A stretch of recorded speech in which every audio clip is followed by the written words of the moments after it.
something that catches your eye.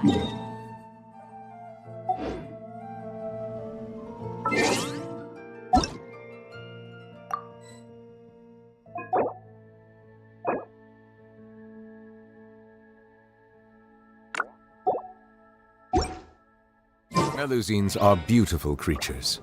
They are the pride of Fontaine. Be sure to befriend them and cause them no harm.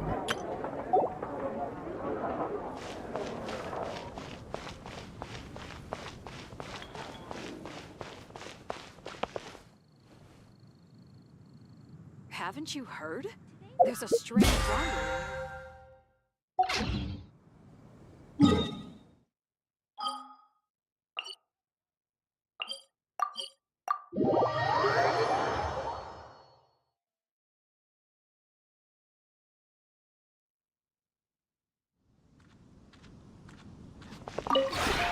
This realm is...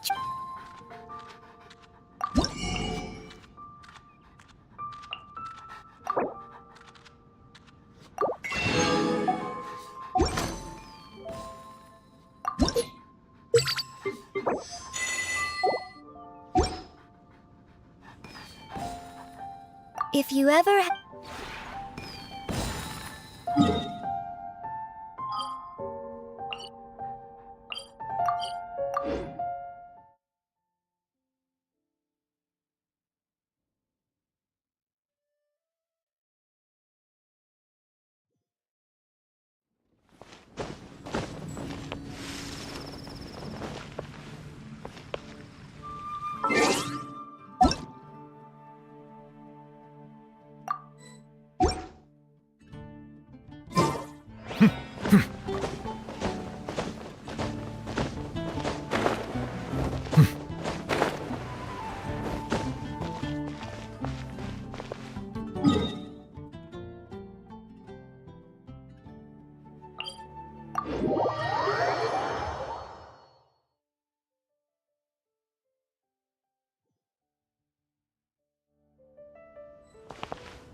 Bow your head. Seems like an emergency. Let the mighty be humble.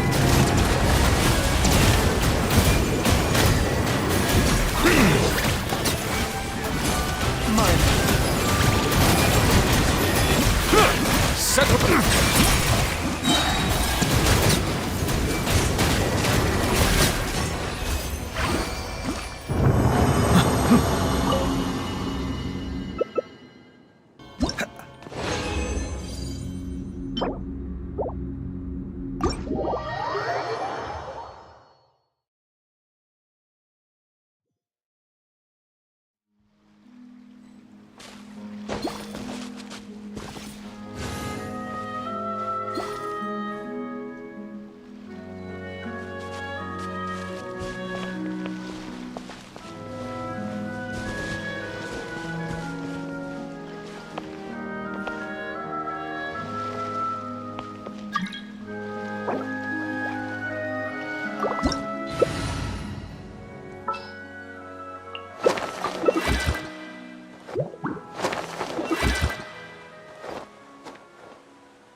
Strike a pose!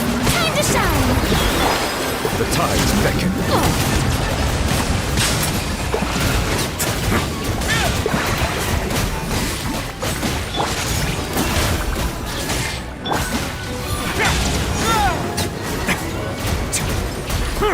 Teamwork is dreamwork! Get a little chilly. Be sanctified.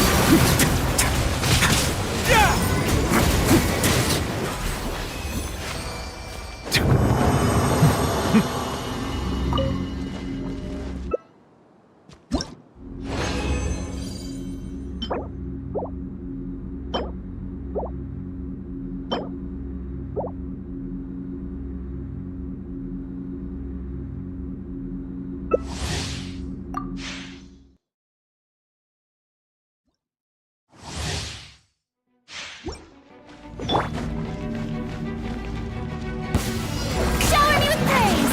Let everybody stand live!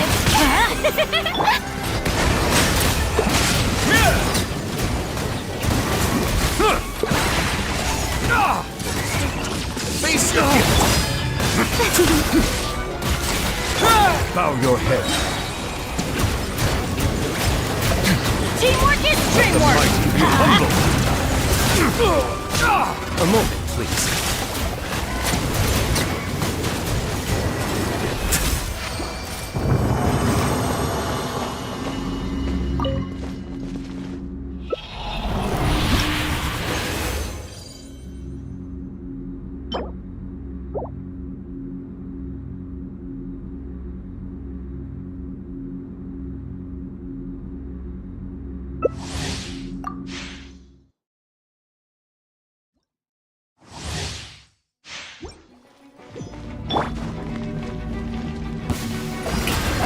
Time to shine! Going in!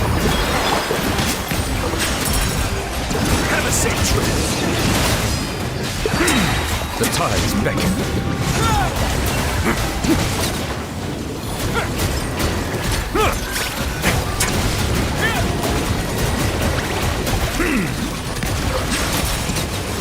Get it.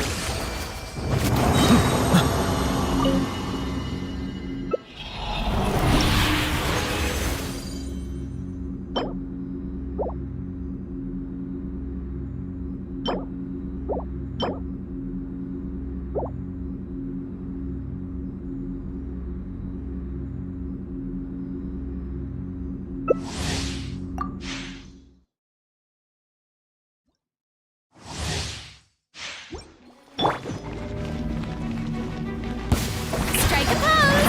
Let the world come alive! How dare you! Let the mighty be humble.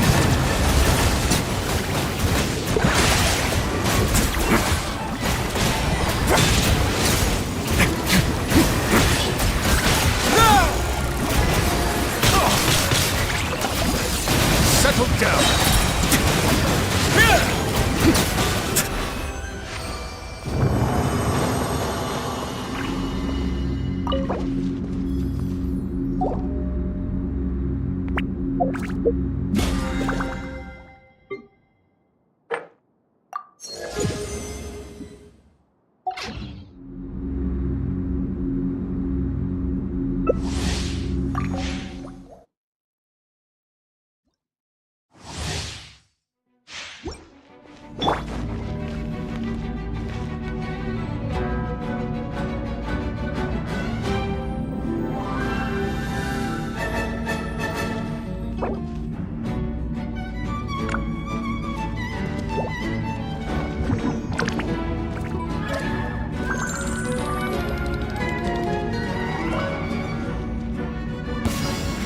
Shower me with praise! Teamwork is a streamwork! The tides beckon. Silence! Stay cool and face your gift.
I trust you have packed ample foodstuffs?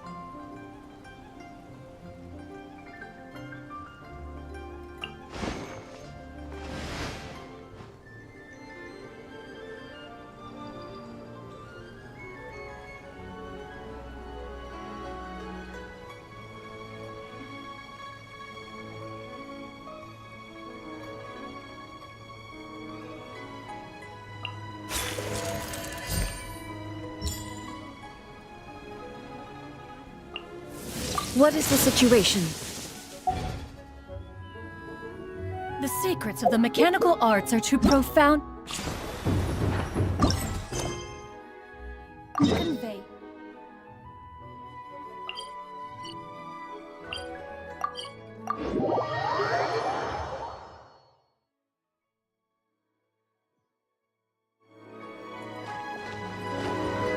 Yeah! Skyward! Scatter! Coaching! And Charlotte! I never thought she'd see you two together. Nice to see you again, Traveler and Paimon. Oh, we're not interrupting anything, are we? Not at all. I wasn't in the middle of an interview or anything. I was just asking Miss Kuching about purchasing a kite. A kite? Are you buying some regional specialties to bring back to Fontaine? Well, yes. And... It seems you haven't heard yet. The theme of this year's Lantern Rite is kites. Oh, so that's why Paimon has seen so many floating in the sky. Liyue Harbor is always changing, so it is only fitting that Lantern Rite should change in turn. The Qixing believes it would benefit Liyue to build on our own cultural foundation by embracing the technologies of other nations. After all, it is said that the stones of another mountain may serve to better polish one's own jade. Yeah, remember my business meeting with Tianquan Ningguang the last time I was in Liyue Harbor? That's what it was about. But all I really did was use my network to introduce Lady Ningguang to some interesting people. I'm not sure that quite counts as fostering cooperation. In the end, we decided to combine Liyue's traditional art of kite making with Fontaine's mechanical vertical lifting device. Mechanical lifting device? Sounds pretty impressive. But don't kites just use the wind to fly? Why would you need to add something mechanical? Well, you've actually just answered your own question, Paimon. How high and far a kite can fly depends as much on the weather conditions as on the skill of the person holding the string. But as soon as there's no wind, you can only flail about helplessly like a sweet flower medaka out of water. Experience doesn't matter at that point. Exactly. Liyue is now a nation ruled by humans after all. It's about time we had the power to make a kite fly, don't you think? Plus, the easier we can make it to enjoy, the more people will want to participate. Right? I also thought it was a novel idea. Plus, it shouldn't cost much to do. With Miss Charlotte's help, everything has gone smoothly. Our new mechanical kites are already available to purchase from a stall in the harbor. We're having trouble keeping up with demand. We also gave quite a bit of thought to the price. We didn't want it to be too much more expensive than a traditional kite. Cool! Turns out you two and Ningguang like playing with toys just as much as Paimon! Toys?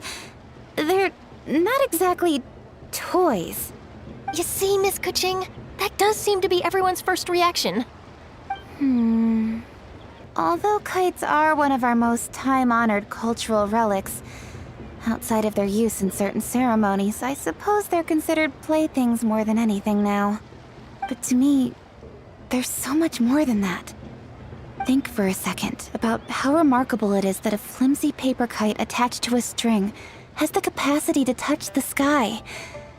It is this slight piece of paper that also carries the weight of Liyue's cultural traditions. There's an old poem that goes, "O kite born of paper, flying true in sound, a lone traveler wanders, just waiting to be found."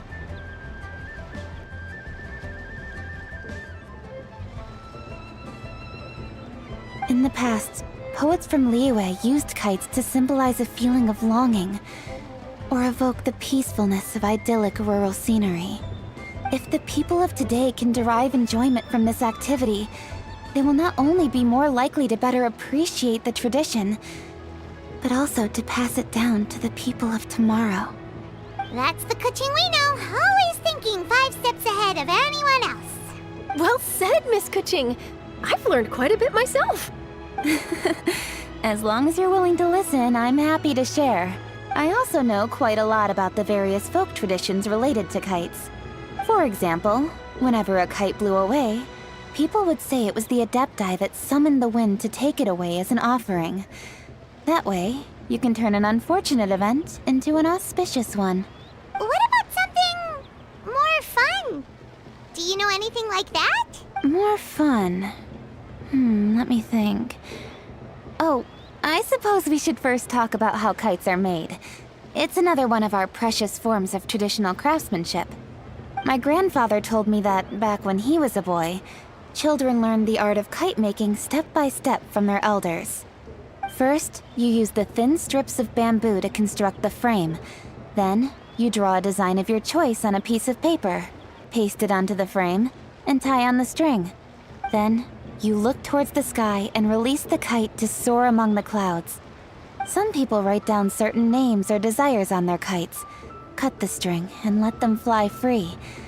Others may place particular thoughts or meaning into the design itself. Are certain designs associated with certain meanings? I'm gonna jot all of this down. Well, for example, kites in the shape of a butterfly typically symbolize freedom, happiness, or the desire to break free. Fascinating. What else can you tell me? The scissored-tailed swallow is the most classic design. It symbolizes good fortune and joyful tidings. Different colors also have small variations in meaning. Are these commonly understood meanings and symbols in Liyue?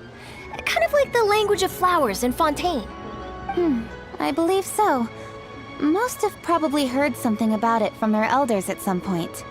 If you're interested, Miss Charlotte, I have several books on the topic that I could lend you. They could be a useful reference. That would be a huge help!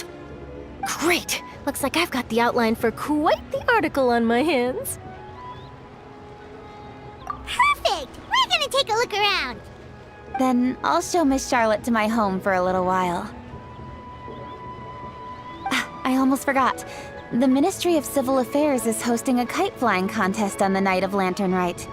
If you're interested, you're more than welcome to bring a kite and participate. The rules are simple.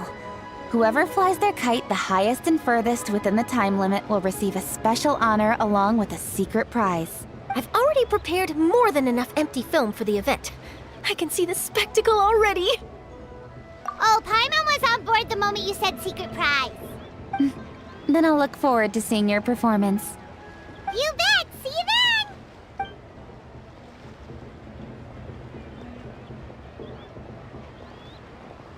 Wait, Traveler? Take a peek to your right. Do you see those two people lurking over there? Is it just Paimon? Or were they staring at us the whole time we were talking to Kuching and Charlotte just now? They seem fishy. Great, so it wasn't just Paimon. Do you think they could be treasure hoarders? They always seem to be stirring up trouble during Lantern Rite. Oh, Paimon's sick of waiting around for something bad to happen. We should strike first, you know. Foil their plans before they even begin. You go right, Paimon will go left.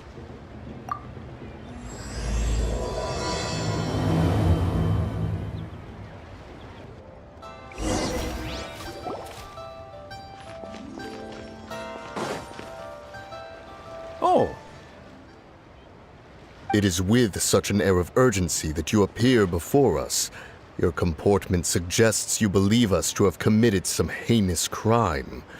Perhaps you could enlighten us as to your intentions.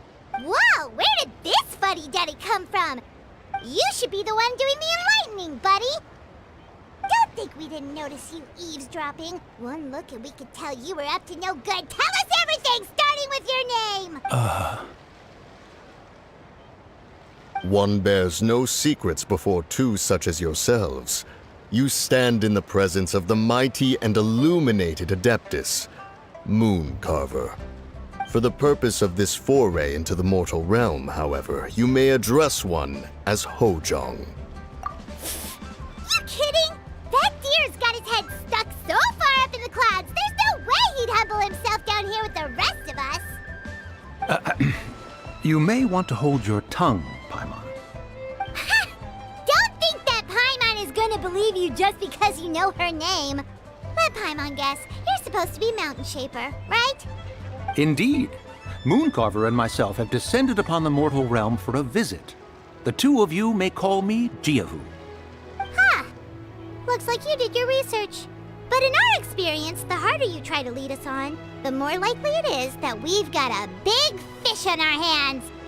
We'll go straight to the Millilith and have you arrested for impersonating a Adepti.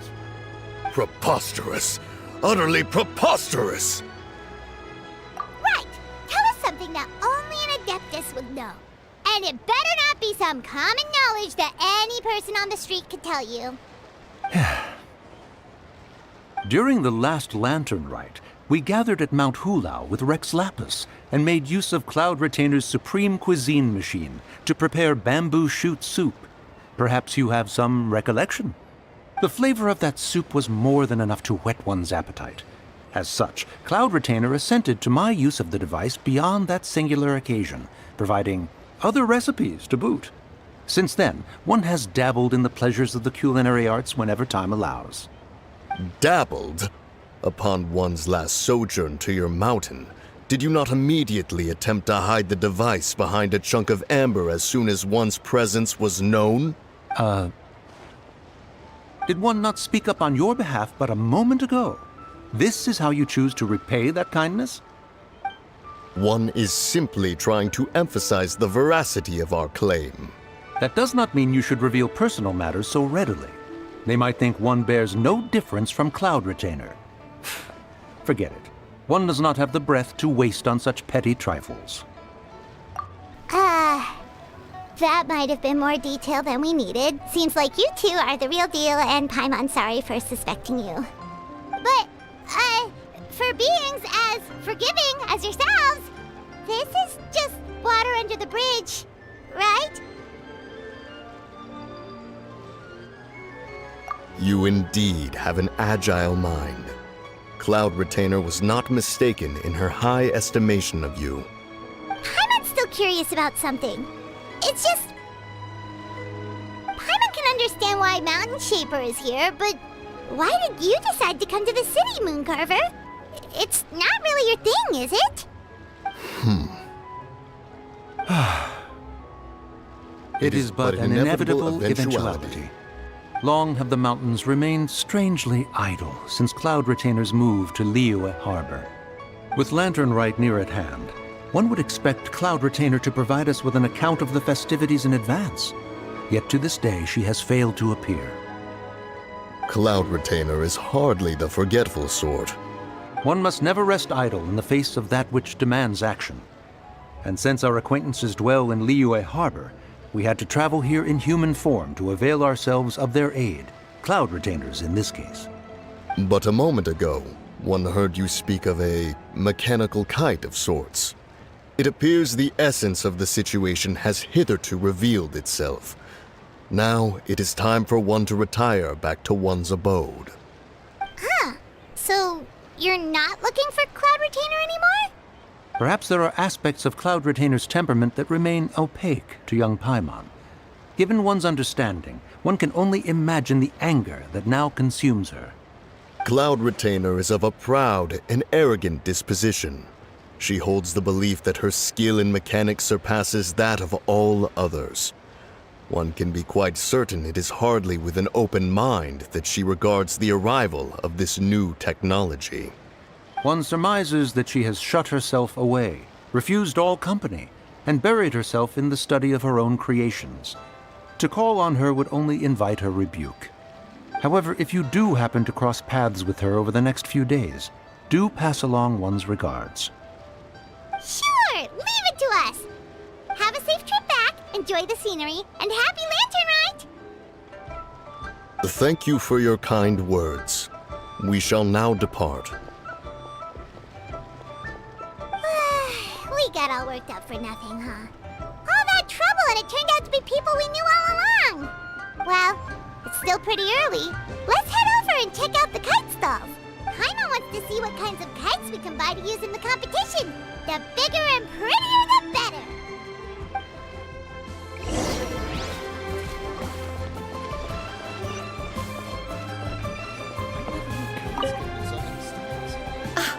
Welcome! Are the two of you looking to buy a kite?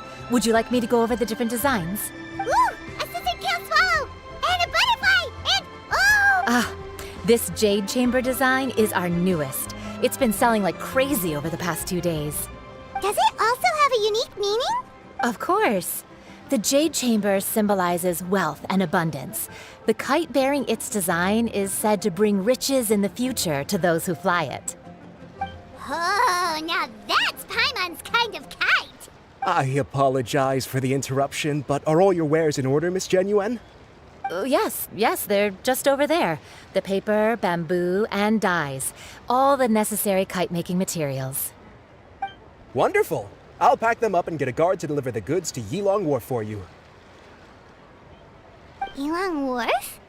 Oh, wonder what that place is like during Lantern Rite. Paimon would love to go take a look. Well, if the two of you are interested in going to Yilong Wharf, then could I trouble you to find Gaming and deliver these goods together? Is Gaming the guard you just mentioned? Well, yes. The communications office handles shipments and transports around Liyue. He works for the Secure Transport Agency, one of our sub-organizations. The problem is, many of my colleagues have taken leave during Lantern Rite to spend time with their families. So, our available workforce has seen a dramatic decrease recently. If you were willing to help out, then I could get a head start on my next appointment. You do seem really pressed for time. Oh, wonderful. You will, of course, be compensated for your efforts. Now, at this time of day, Gaming should be somewhere in the vicinity. Just follow the main road until you see the head of a Wushu dance costume. Should be on your right. Be sure to come back if you'd like to buy a kite. I'll even give you a discount.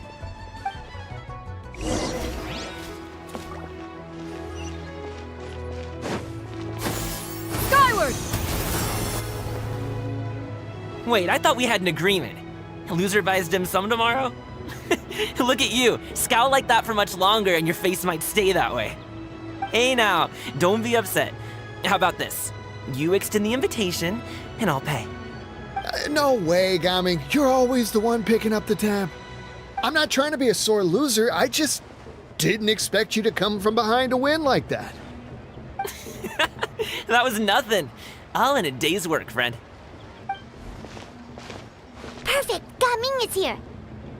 Sorry to interrupt, Gaming. We just spoke to a guy from the communications office who needs you to deliver some goods to Ilang Wharf. Oh, it must have been Longzhou. Looks like I've got work. Gotta go. Sure, go do your thing. Let's have a rematch when you get back. I won't let you win so easily next time. Alrighty, you can hand the goods over to me. Must have been heavy hauling them all this way. Let me take them off your hands. It wasn't that bad. It's just some kite-making materials. Plus, we didn't have to walk very far. Kite-making materials. I see. I'm glad it wasn't too much trouble, Paimon. Still, I owe you one. Ah, and you must be the traveler. It's nice to meet you. Thanks for your help. Huh? You know us? There probably aren't many in Liyue who don't. I've heard quite a bit about you two. You're quite well known around these parts. Oh, and please excuse Longzhou if he forgot to thank you. Take my thanks in his place. He's a good guy. He's just been super busy lately, running around from place to place. Don't be too hard on him, yeah? So, you here for Lantern Rite? Yep. It's always so lively this time of year. We were actually hoping we could tag along to Ilang Wharf and have a look around. Perfect! We'll go together then. I'm good with directions, so just follow me. Trust me, I know my way around. We can exchange stories, tell jokes, or just chat along the way. Oh, and there are a couple of good places to eat along our route. We can stop and grab a bite when it's time. The ingredients are fresh, the portions are generous, and the prices won't break the bank. You can order anything, and I promise, you won't be disappointed. Order anything? Hey, did you really have to call Paimon out like that in front of our new friend? Don't worry, I understand. I joke around like that with my friends, too. It just shows how close you are. Do you need to pack anything up before we hit the road? I can wait. Nope, our things are always packed and ready. We're pretty much travel experts at this point. Oh, that's right. Then let's get going. If we run into any trouble, you can count on me to protect you. I am a guard, after all.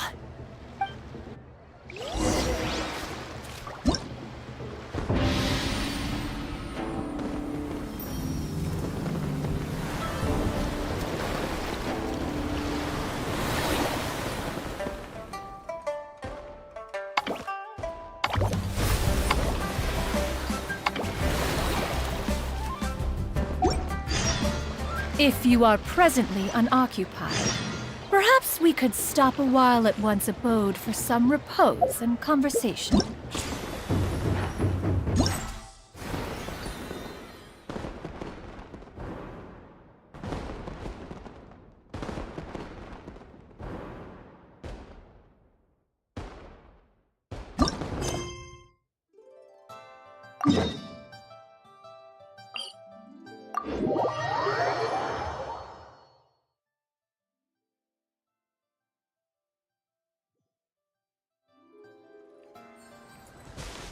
Yeah!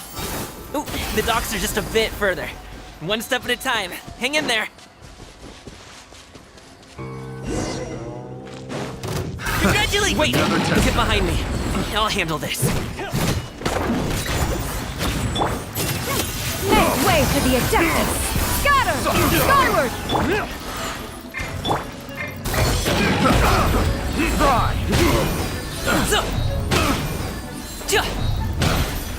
Suffocate! Test subject! There's no end to this. That tingle? Up to it, Manzai! Taste! That tingle? Strike attack. Scatter! Skyward! Seize the sky! Sorry, pal. Picked the wrong test subject. Seems like we really can't go anywhere without running into treasure hoarders, can we? Yeah, it's not uncommon for deliveries to get intercepted. That's why this job needs guards like us. Paimon was impressed by your moves back there. You seem like a real pro at your job. Oh, that's not a skill I learned on the job. It's just a hobby. Have you ever heard of wushu dancing? Really? Wushu dancing is famous in Chunyu Vale. Performers might be invited to promote the opening of a business or to spread good fortune during a holiday season.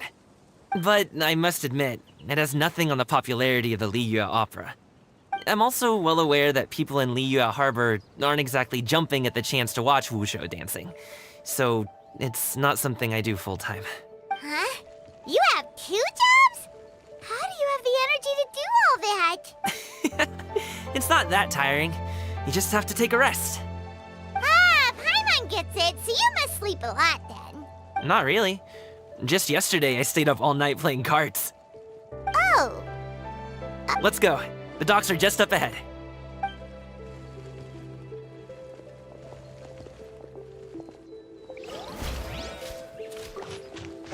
Yeah!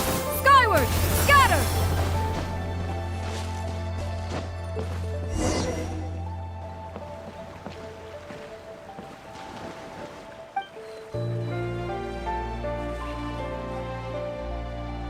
Finally, we can rest.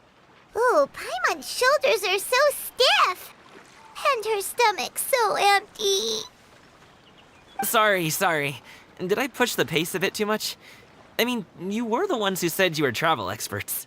Liu is just too hilly. Floating up and down so much. Where's Paimon out? Oh, Paimon was finally satisfied and now her poor stomach's empty again. Aw, would you like some winter melon cake? I have some on me that I bought from a store. Yes, Paimon will take all you got. You might want to pace yourself there, or you'll be too full to eat a proper meal later. Paimon never gets too full. Just like you apparently never get tired, no matter how far you walk or how many jobs you work. Ah, I see. Then here you go, Paimon. And for you, traveler. Enjoy. And here's some for you too, Uncle Bosu. Don't think I forgot about you, my friend. I'll just set it to the side here for you.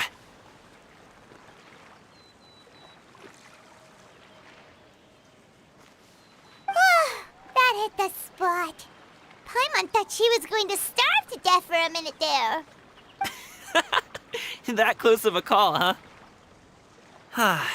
I've been eating winter melon cake ever since I was a kid. You can buy them from all sorts of places, whether it's a small vendor on the side of the road or a big restaurant in the city. But each place produces cakes with a slightly different flavor. If you like these ones, I can give you the address of the shop I bought them from. I'll just have to check when we get back.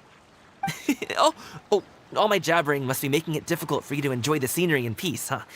Don't be afraid to tell me to zip it for a little while, okay? Really, I won't be offended.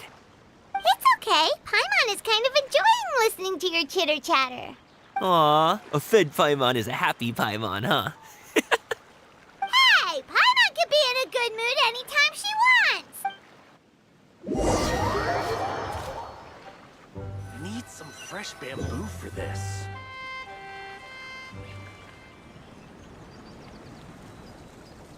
Woohoo! We're here! Don't forget your things, and watch your step as you get off the raft, or you're in for a swim. Thanks for the ride, Uncle Bosu. You take care of yourself now. I'll see you some other time. Okay, follow me. This way is fastest. We'll have to take the elevator up to the secure transport agency.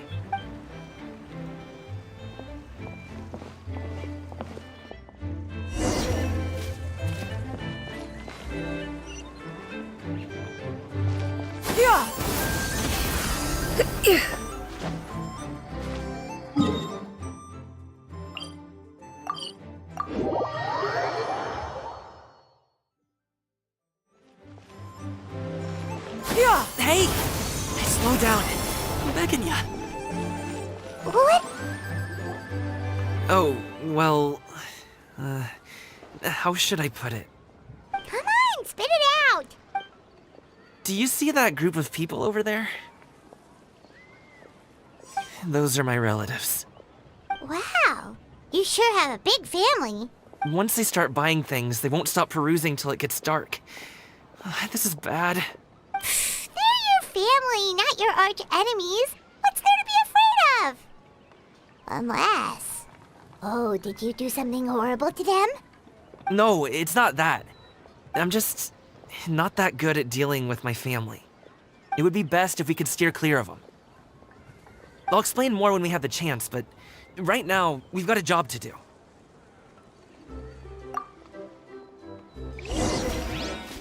The left side looks pretty packed. Let's go straight. Slow and steady wins the race.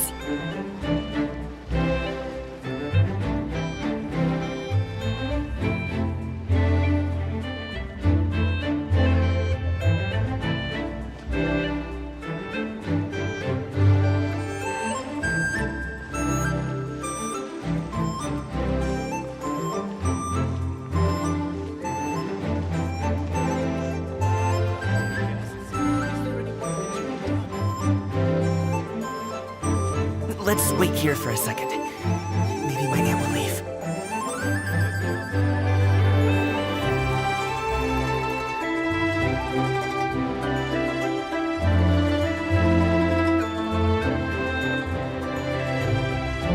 She's gone. Let's go.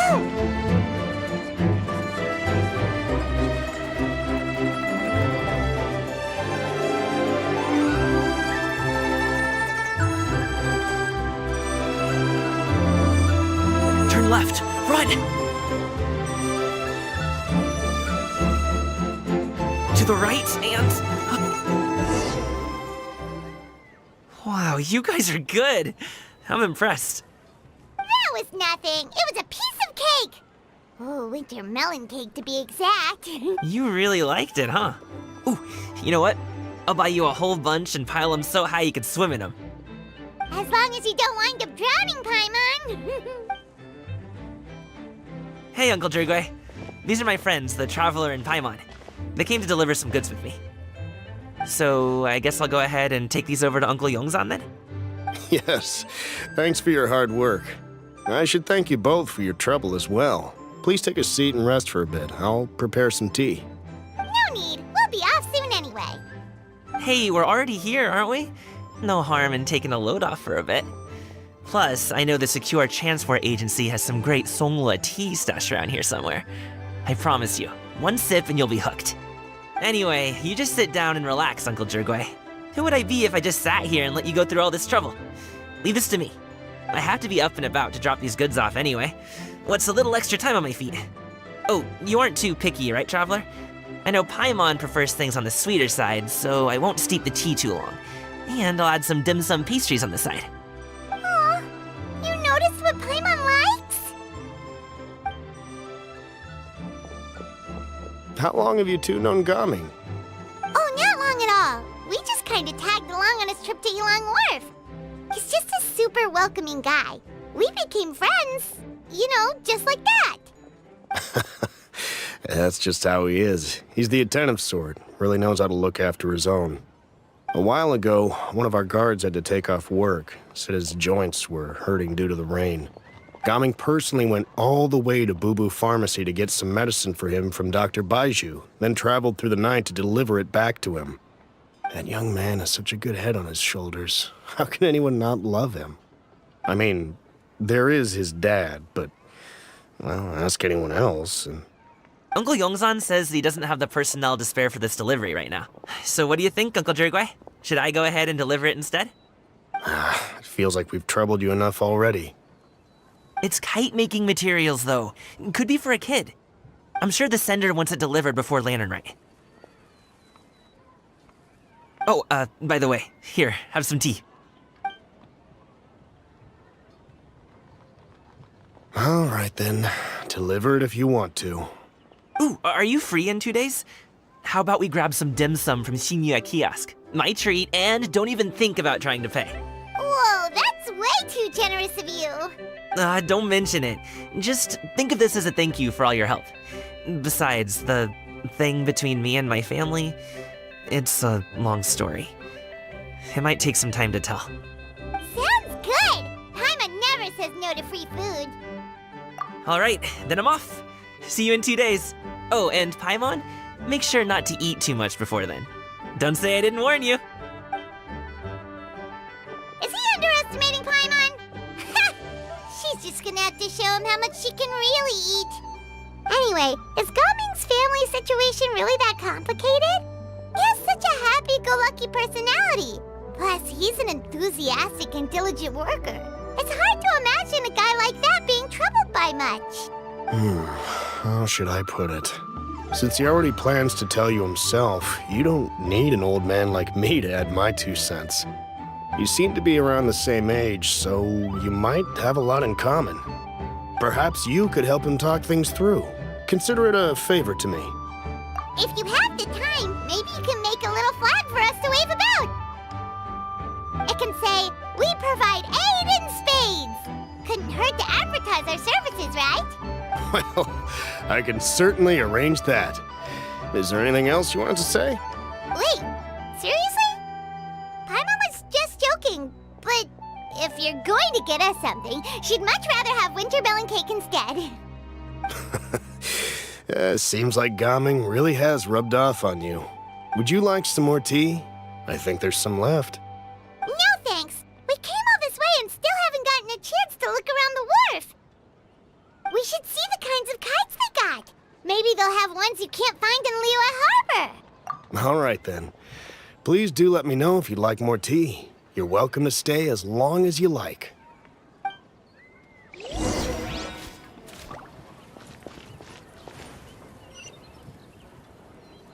Yeah! Scatter!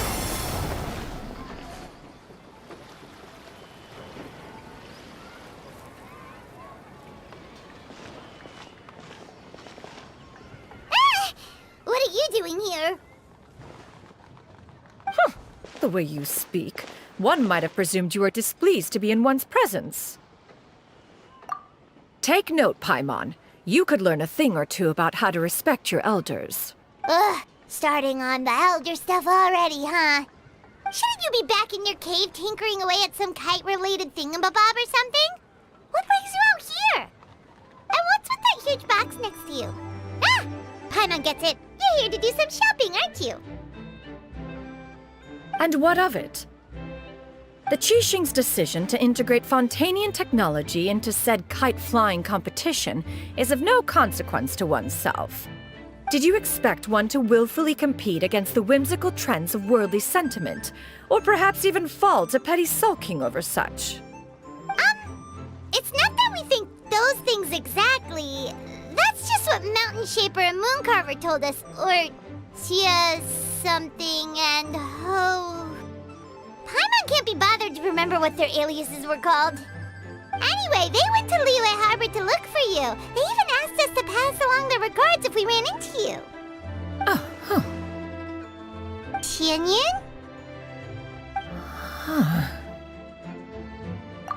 It appears time has quite flown since one's arrival in Liyue Harbor.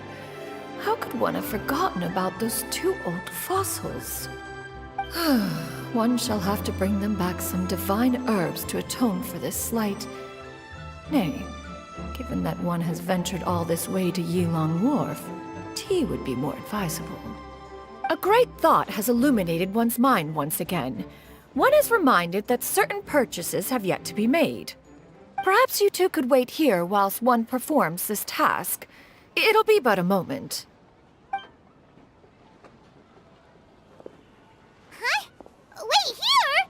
You really just gonna ditch us here to watch your stuff? Oh, that woman really just does whatever she wants.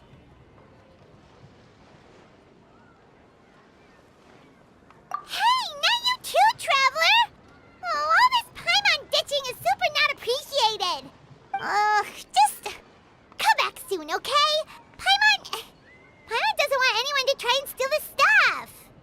Welcome. Please have a look around. We only sell teas of the finest quality, sourced directly from Xiaoying village. Might I recommend the Sunglo variety? It's one of our specialties. Now, that sounds promising. One will bring some back for those old fossils, and all will be well. 2 boxes will do. Wonderful. By the way, we're actually running a special Lantern Rite promotion. Buy 3 boxes, get 10% off. 4 boxes will net you 20% off. 20% off 4 boxes. This merchant strikes a fair bargain. One might as well give some to Morax and Ping, too. Then 4 shall suffice. I see. Are you intending to give these as gifts? If so, perhaps I can interest you in these exquisite gift sets. Buy 10, get half off. Look at the magnificent design, and the red ribbon gives quite the festive flair, don't you think? Such a gift would be sure to impress any lucky friend or family member. 10 boxes. Seems rather excessive. But if one factors in the conqueror of demons and one's disciples... 10! A nice round number, don't you think? Of course you do. I'll even shave a little extra off the price for you. That is agreeable. One will, I will have these boxed up then. Of course, right away. I see you have quite the eye for fine items, mademoiselle. Perhaps some of my wares might also be of interest to you. I'm a toy merchant from Fontaine. You'll get nothing but the finest and most intricate clockwork toys Mora can buy here, each one sure to be a source of endless amusement.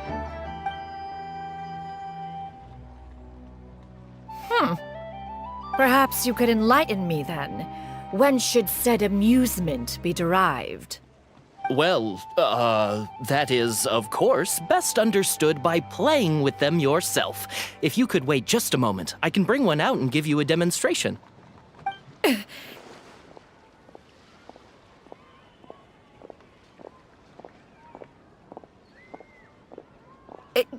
There is no need for that.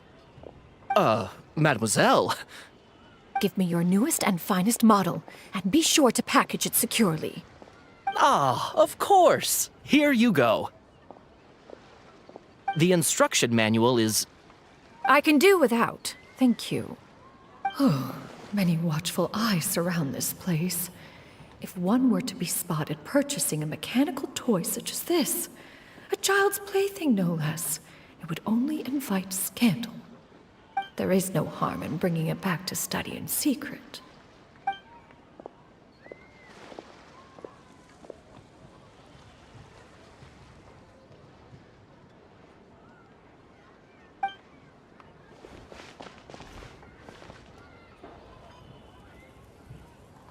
Oh, xianyun, did your shopping go smoothly? Naturally. One may not delight in social interactions, but that does not mean one lacks said faculties.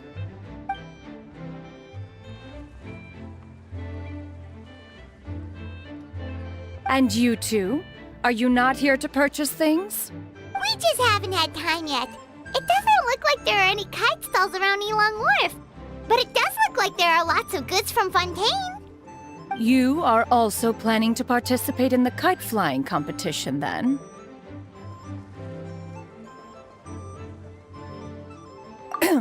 One means to say, you along with all the other youths. One has been entreated to share one's kite-making expertise, and indeed, there was little one could do about such persistent supplication. One moment energetic and earnest, and dejected the next. One had no choice but to acquiesce to these requests, and thus, one will be organizing a kite-making workshop to provide personal instruction in this art form. Oh, who will be participating then? Shuyu, Shenhe, Ganyu, and Yayo. Wow, that's quite a few people. Also, this is all pretty well, xianyun, but it's not like you have to make your own kite to participate in the competition. You can't just buy one ready-made and call it a day. Ha! You speak of those equipped with the mechanical lifting device, do you not? 'Tis nothing but a crude piece of mortal machinery. The mechanism that one has developed was the fruit of millennia of meticulous study. Let us not speak of the source of the mechanism's power, but rather its structure. It is composed of materials as light as bamboo and as strong as iron. This composition grants it the lightness of weight to ascend into the sky and the durability to follow the wind for many a mile. It is built with a series of intersecting rods that... Never mind. It is unlikely the two of you will understand, even should one expend the effort to explain. One is better off saving one's breath. It sure seems like you want to talk about it, though. So, will you be attending the workshop or not? Huh? Wait, you've been trying to invite us this entire time? All right then. No need to prepare the materials in any case. One has it all sorted. Arrive at Mount Outsong in 2 days. I shall be expecting you around midday. Are you leaving? Don't you want a guard to help you with that big box of yours? Surely you jest. One goes as one pleases. For what reason would one need to rely on another?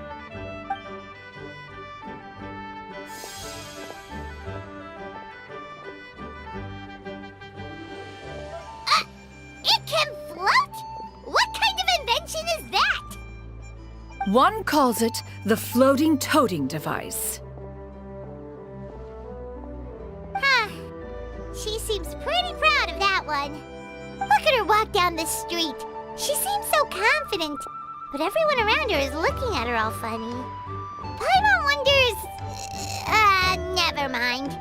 But anyway, that box of hers seems to be full of those mechanical lifty thingamabobs. Not that Paimon was peeking or anything. She just, got a bit unsteady for a second and accidentally brushed the embroidery on top. And wouldn't you know it, all the stuff inside almost came bursting out. Paimon even went out of her way to keep it all together. All Paimon say is that xianyun sure does try hard to save face. What did she call it again? A crude piece of mortal machinery? Paimon bet she just can't wait to take it apart and see how it's made. Totally. We should probably act like we didn't see anything, though. You know, in consideration of her feelings and all. After all, that is the propriety with which one should comport oneself. When it comes to an elder, right?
Paimon has never had dim sum at Xinyue kiosk before, but it should be quite the feast for sure.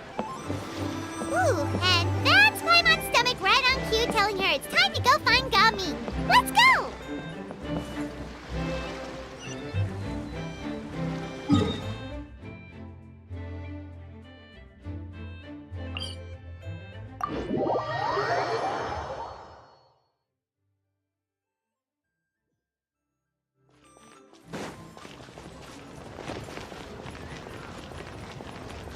Yeah! Skyward! Scatter!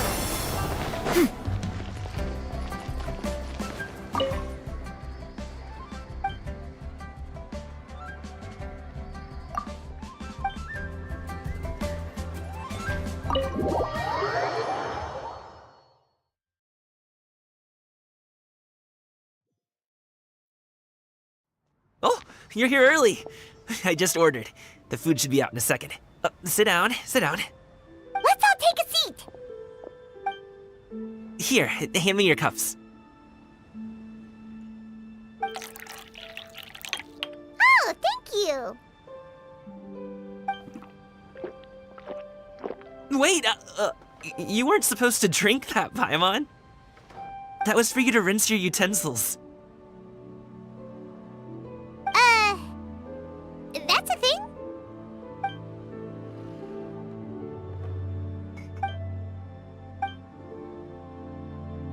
Wow, so much delicious food.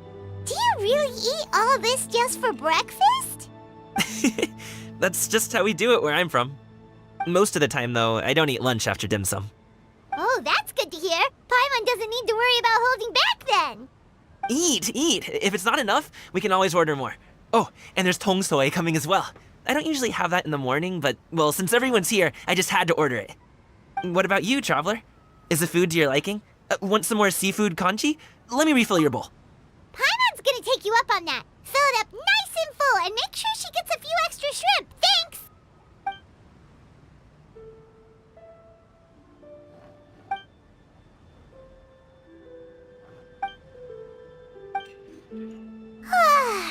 So full.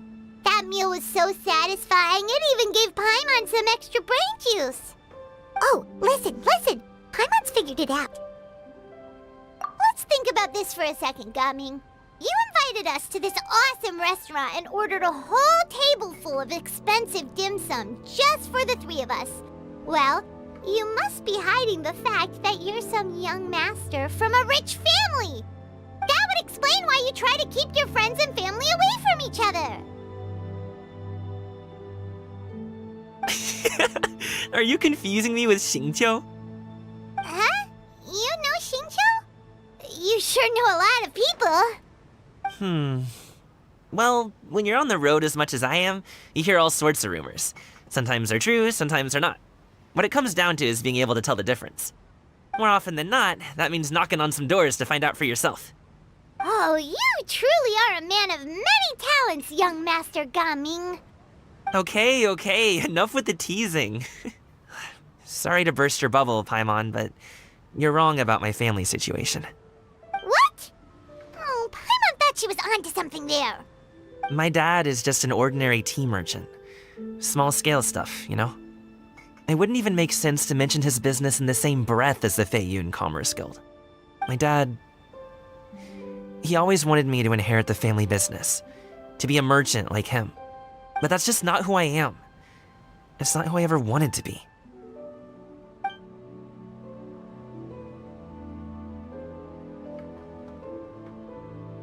Have you ever talked to him about it? You know, about your interests and aspirations and stuff. Of course I have. I told him I wanted to be a wushu dancer. That I wanted all of Tevat to see what I could do. According to my dad, though, that wasn't a real job. Just a child's pipe dream. Oh, that's terrible. I'm sure he thought I would come around eventually, but wushu dancing has always been the only thing I wanted to do. One day, he tried to get me to visit some other tea merchants to start building the right relationships, but I refused to go.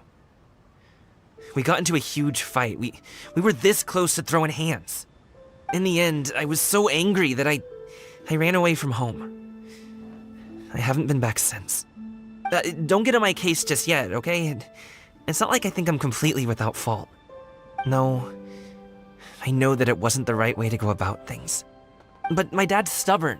No matter how hard I tried to convince him, it just went in one ear and out the other. There was no changing his mind. I knew talking would only get me so far, but if I made it big in Liyue Harbor, the results could speak for themselves. Gaming. But I'm sure you both already know how that's going.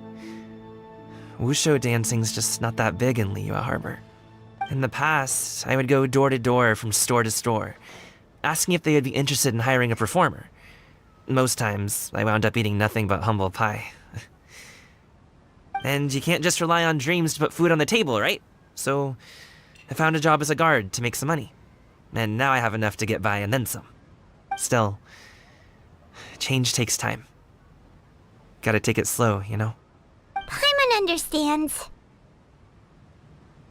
Okay, enough of all that serious talk.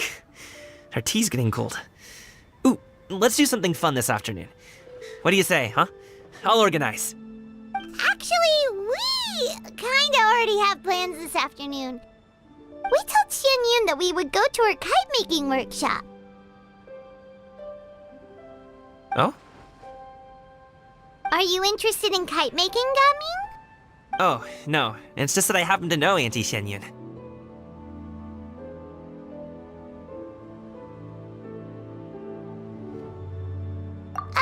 Do you not know who she really is, Gaming?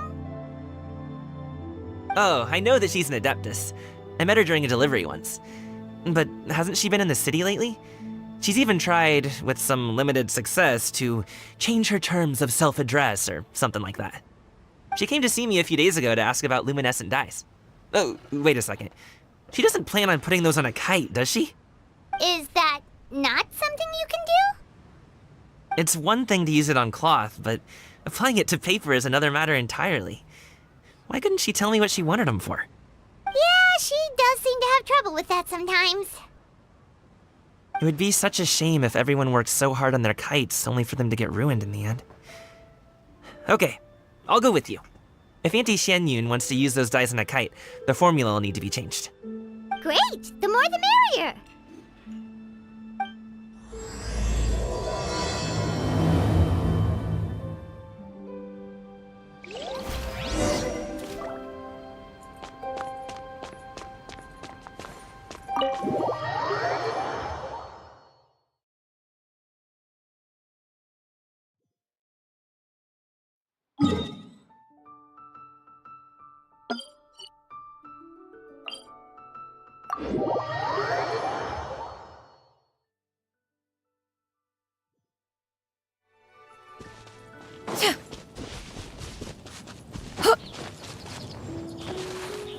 Yeah! Skyward! Scatter!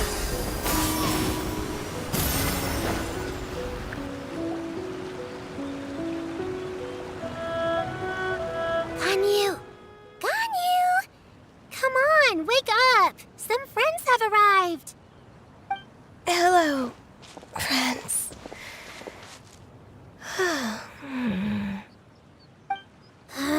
Ganyu! Oh, I have some mint oil. Perhaps we should try that. A guest at Wanmin restaurant recommended it to me. I've tried it. Its stimulative effects are much stronger than what can be achieved from chewing on mint leaves alone.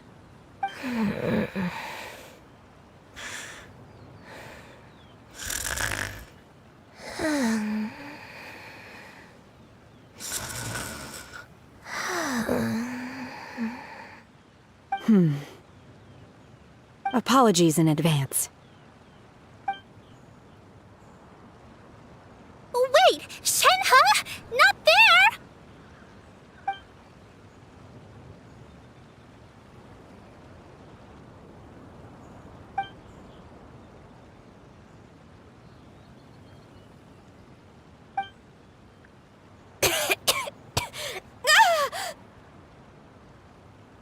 See? It worked. She's awake. Are you okay, Ganyu? Do you need some water? Or maybe something to eat? I'm fine. I just feel chilly all over. Huh. Was it that effective? Chilly, huh? Master always says a cool head leads to a calm heart. So, does this mean that heat's what we need to help you, Ganyu? Paimon doesn't think that's what the expression means exactly. I feel a bit better now. Was I asleep? Must have been around the time I usually take my midday nap. Did you not sleep last night? That does seem to happen to you often. Perhaps you should come work at Wanmin restaurant with me. We get off at 10 on the dot every night without fail. I could never. I'm sorry. I seem to have missed your name. You are... Me? My name is Gaming. I work as a guard for the Secure Transport Agency. Gaming. The name sounds familiar. I believe I've heard your name mentioned around the Ministry of Civil Affairs. People tell me you're an extremely enthusiastic worker, and you are very generous with your help. Well, you know me. Or, I guess you don't. My name is Ganyu. This is Shenhe, and this is Yao Yao. It's an honor to finally meet you all. Oh, you must be here for Auntie Xianyun's kite-making workshop, right? Yes. I have neither made nor flown a kite before. As long as Master is willing to teach, I am willing to learn. Me too! I want to participate in the kite flying competition with my best friend! Plus, it's more meaningful if you make the kite yourself, right? Your best friend didn't come with you? Well, Chi-Chi's been super busy helping Dr. Baiju lately. I'll meet up with her later and give her a huge surprise. Oh, I also brought bandages and ointment with me today.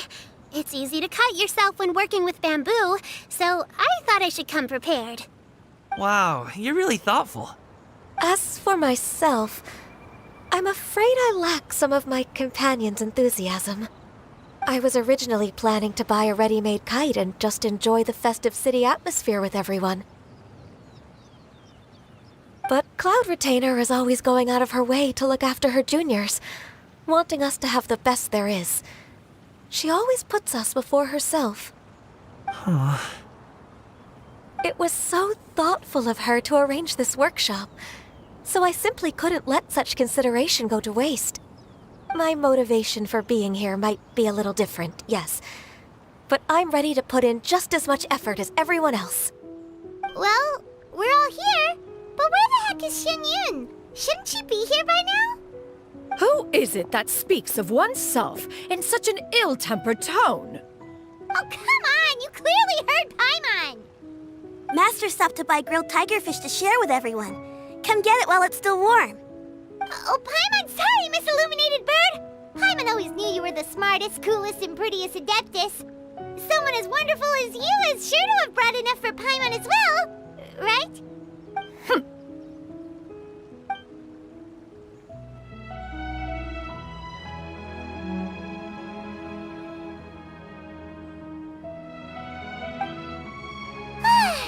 So delicious. Paimon's life is complete! It appears that we've ended up with quite a few participants indeed. Go ahead and divide yourselves into small groups. The materials are over here. The regular dyes and luminescent ones have been clearly marked. Use them as you see fit. As for how to make the kite, one assumes you all made sure to listen to the instructions one provided while we were eating. Yes? Are there any questions? Paimon may have focused a little too hard on the eating and less on the listening. Paimon knew she could count on you, Traveler! One will wait under this tree and avail oneself of the cool air while one digests. Do not hesitate to seek one's company if you have any trouble, questions, or simply want to chat.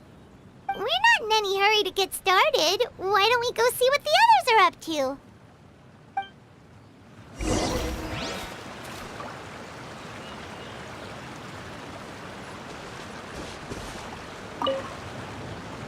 Hey, Gaming! Want to team up? Huh? But I have to participate? I thought I'd be done for the day after adjusting the dye formula. You're that unenthused by kite making, huh? That doesn't seem like you. No, it's not that. It's just... it would take too long to explain. I guess I'll just make one then. What shape should we go with? How about a butterfly?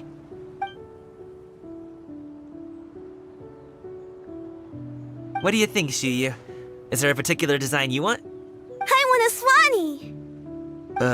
That might be a little hard to pull off. True, but I still want to try.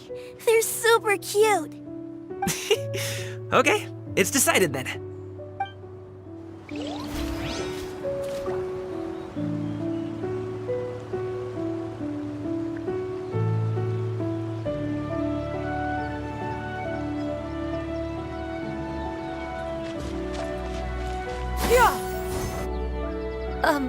Shenhe, it would be great if you could refrain from putting things on my horns from now on. They're really quite sensitive. I see. My apologies. I shall remember that in the future. Thank you. No harm done. Good. Could I touch them just once more, though? No oil or anything this time. I've just always wondered what Miss Ganyu's horns feel like. Huh? Please, I told you, just call me Ganyu. Well, alright. Just be gentle. Firm to the touch with no discernible temperature. Oh, not unlike certain medicinal plants I've eaten before. Oh, still, Ganyu appears to be shaking like a cat whose whiskers have just been touched. I should stop. I see. Then I'll apply the oil to your forehead next time. Oh, no need. I'll just refrain from taking afternoon naps outdoors. Anyway, we should probably get started on our kite. It won't be long before Cloud Retainer comes to check on our progress. Perhaps we should just choose the most traditional style. Okay. Well, they seem to be getting along swimmingly. Let's not disturb them.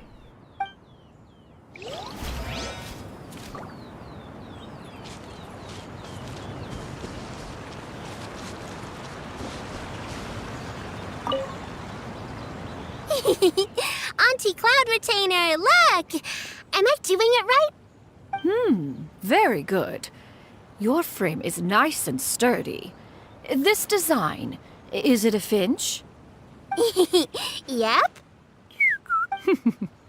One is looking forward to seeing your finished product. What color are you going to make it, Xiao Xiao? I haven't decided yet. If I make it blue, it'll be more like my friend. But if I make it gold, it'll be more like me. If you are asking for one's own opinion, one would advise choosing gold. When giving a gift, the key consideration is the recipient's feelings, is it not? One imagines your friend would much prefer a kite that reminds them of you.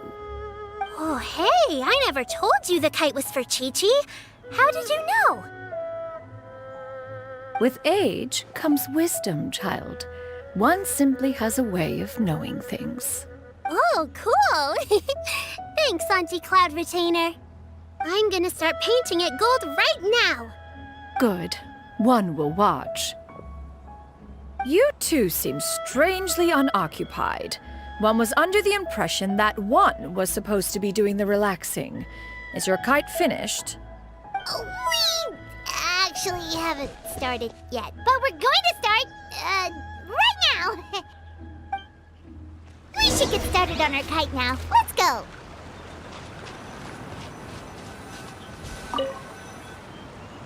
First, we have to decide on the shape. Hey, what are you laughing at?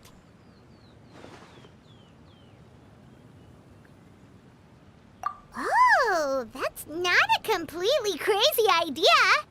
If nothing else, a Paimon-shaped kite could at least make sure you never get lost on your travels and always find the tastiest food and funnest things to do wherever you go.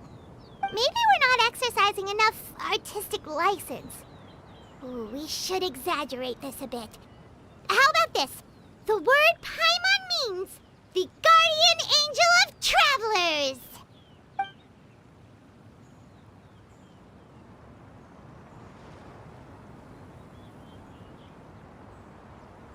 Now, what expression should we give her, since the kite is going to be flying super high in the sky?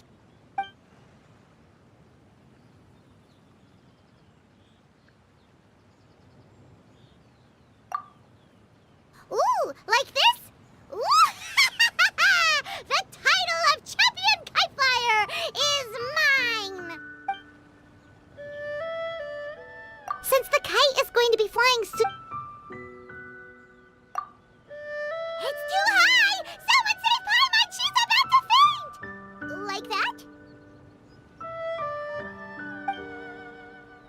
Since the kite is going to be flying super high in the Oh, Paimon totally didn't do anything wrong! And even if she did, she doesn't deserve to get shot up into the sky for it! Something like this, then. Since the kite is... Ooh, like this? Ooh. Now that we've decided, let's make it happen!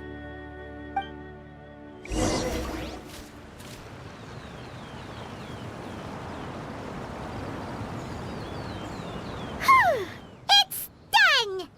Paimon has to say, Kai Paimon might even rival real Paimon in terms of cuteness. Now we just have to attach the string, right? All right, gather around, everyone. Oh, xianyun's calling us!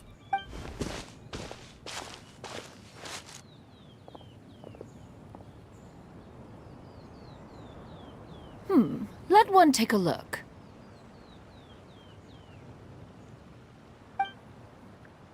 Wow! Ganyu and Shenhe made a scissor-tailed swallow. It's so pretty. Yep. The coloring makes it look a lot like Master. If the tail wasn't split in two like that, it might even be a spitting image. If you look closely, there are a few spots where the colors go outside the lines. Did you doze off while painting it, Ganyu? I did the painting. I stared at the paper for quite some time, but I simply could not recall the coloring of any bird. Except Master. Or should I say that I'm too familiar with her crane form? Even when she stands before us in human form, all I can see is blue and white. Oh. Well, now that you mention it, Paimon can see it too. Exactly. So I simply closed my eyes and painted from memory. No way! You can paint with your eyes closed? Wow, the disciples of Adepti really are something. You are most filial, Shenhe. One is flattered by the likeness. The Swanee that Gaming and Shuyu made looks very majestic. I'm sure it'll look even more impressive as it soars through the sky. The eyes and ears glow in the dark, so you're sure to see it at night. Your golden finch is cute too, Xiao. It's all thanks to Auntie Cloud Retainer's guidance. What about your kite, Traveler? Ta-da! Here it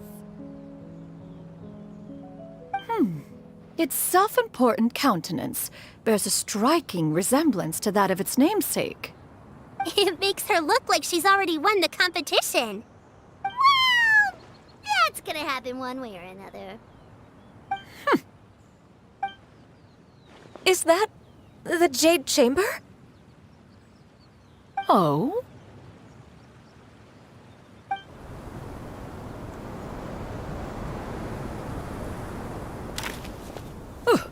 Who dares attempt such a flagrant display of impropriety by releasing a kite into one's territory without one's permission? Oh, and to do so by making use of this crude piece of mortal machinery. One simply must know who it is that possesses such impertinence. Continue attaching the strings, everyone. One will be but a moment. Cloud Retainer? Traveler, Paimon, could I trouble you to go after Cloud Retainer? Master's going to be okay, right? I'm more worried about the person who released the kite. There's wind up ahead! Looks like we can glide over!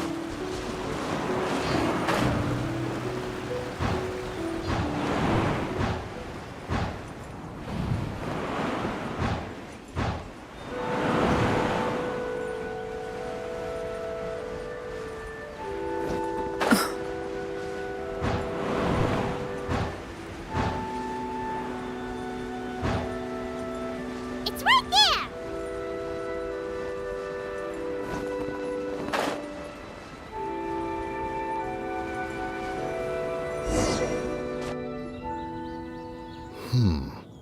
This Fontanian device of mechanical motion is quite curious indeed. Now is hardly an opportune time for your musings. Someone among us was not sufficiently attentive, and now the kite has vanished. Calm yourself. Do you have any recollection of its last location? One believes it drifted in the direction of Mount Outsong. Perhaps it is mere happenstance, but one feels a certain sense of dread at the thought. Your concern is misplaced, surely. Cloud Retainer is either in the city looking after her disciples, or secluded in her abode attending to her research. She will not notice that kite. On the subject of said kite, however, one simply must remark on the genius of its windless lift technology. One cannot help but surmise that its ingenuity rivals that of Cloud Retainer's creations. Still thy tongue. If Cloud Retainer were to hear you profess such a thing, we can both say farewell to any further use of the Supreme Cuisine machine. One presumes that this kite belongs to you. Huh? Regard the situation with which we are now confronted. This is all your fault. One's fault? One seems to recall that releasing the kite was no solitary endeavor. Say something, Mountain Shaper. Surely you can think of something to appease her. Further explanation shall only fan the flames of her wrath. It would be better to stay silent and retire at the earliest opportunity. We can hardly avoid her forever. That may suffice during Lantern Rite. But what about the Moon Chase Festival? Sooner or later, she will discover our true identity. Hello? Go retrieve the kite. Absolutely not. You retrieve it. That is not our kite. Oh, so an adeptus such as oneself is mistaken then? Ah, you're an adeptus? Please forgive us for any impropriety. I truly possess no inkling of who could have released a kite into your esteemed domain. Pray, who could be responsible for such wanton behavior? Verily, verily, we were but delighting in the surrounding scenery. This locale is home to such exquisite... mint! Well, and if that's all, then we'll just be on our way. We finally caught up. You sure do fly fast in your illuminated bird form, xianyun. Mooncarver? Mountain Shaper? What are you doing here? You! Okay, now Paimon's getting a weird vibe. Did she say something wrong? It is of no consequence. Long has one seen through their disguises. One was simply curious as to how long they would keep up the act. Then you are not angry? How could one feel anger at the sight of two old friends enjoying themselves? One is also well aware of how enticing these city novelties can be. We were simply consumed by a fit of festive spirit. Seldom do we get the opportunity to partake in the delights of the times. However, we are far from being as adept as you in matters that require a deftness of hand. No worthy kite could be born of our own making. Thus, we could only take the convenient route, so to speak. Your prowess in mechanics is unparalleled, Cloud Retainer. You wield the wind and waves themselves. Your singular talent stands unmatched across the land. Of this, we are well aware. One has guests to attend to. We will have to convene again some other time. Traveler, Paimon, do try to keep up. We're leaving already? All this flying from place to place is wearing Paimon out.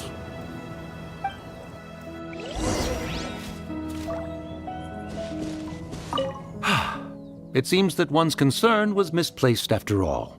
Then, should we continue flying the kite? A splendid suggestion, but it would be advisable to change locations. Perhaps your mountain would suffice? It is more than spacious enough. A fine idea. A fine idea indeed.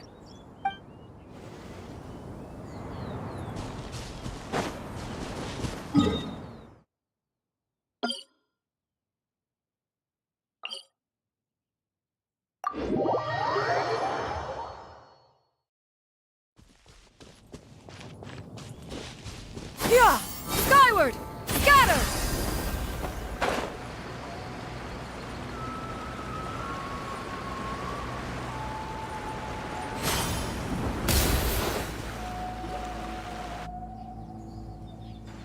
They're back.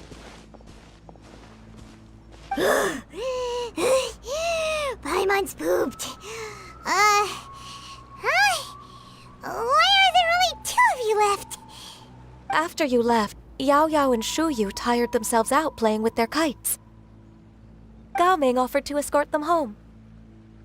Before he left, he said something that I don't quite understand. Oh? What did he say? He said, a kite is always tied down no matter how far it flies or how high it soars. Its tether prevents it from ever truly flying free. He looked quite dejected as he said this. Now that you mention it, Gao Ming did seem to have a rather strange attitude towards kites. A reflection of himself. If I were a kite, I would cherish that tether as a symbol of kinship and the bonds that tie us and... Shenhe? It may be an exceedingly slim and distant connection, but lose it, and you lose that which links you to home. If Gao Ming truly sees a kite as a reflection of himself, then I fear I understand his words even less. Well, people often have different points of view depending on their mindset and experiences, right? It's actually quite normal. Just like some people can eat spicy food, but others won't go anywhere near it? Exactly. That's why tolerance and understanding are as important as they are. Tolerance and understanding? What brought about this conversation? Did one miss something? We were just chatting. You don't have to butt in on every little thing, you know. Where were you anyway? One was merely doing a bit of cooking. Night fast approaches. If you are otherwise unoccupied, one would entreat you to stay and eat before you depart. Oh, it's been so long since I've had the chance to enjoy your cooking, Cloud Retainer. Worry not. One has prepared a variety of meat and vegetable dishes. One is more than familiar with everyone's culinary proclivities. Hey! Paimon's hungry too! It's not like the dim sum and grilled fish could keep her full the whole day, you know! Shenhe, Ganyu, come with me. Whoa, what's with all the secrecy? You're not trying to play favorites, are you? If you're ready to serve the food, we can help too.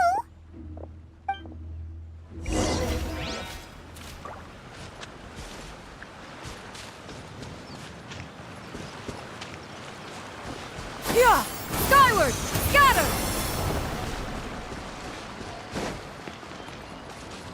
Hit!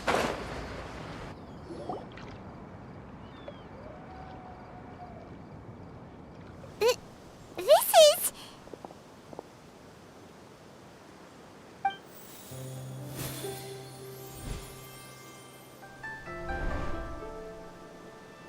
Oh, I can feel the wind brushing against my legs. This is a bit embarrassing. Is the headpiece secure? I should have asked Cloud Retainer to check before I stepped outside.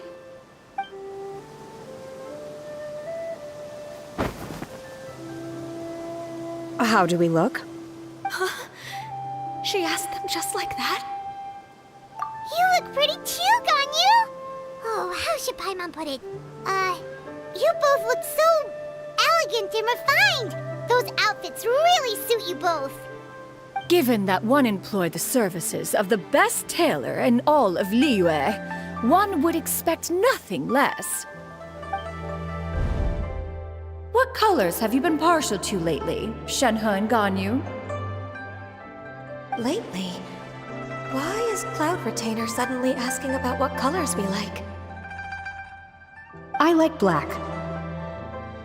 One is gratified to see one's disciple has inherited one's own tastes.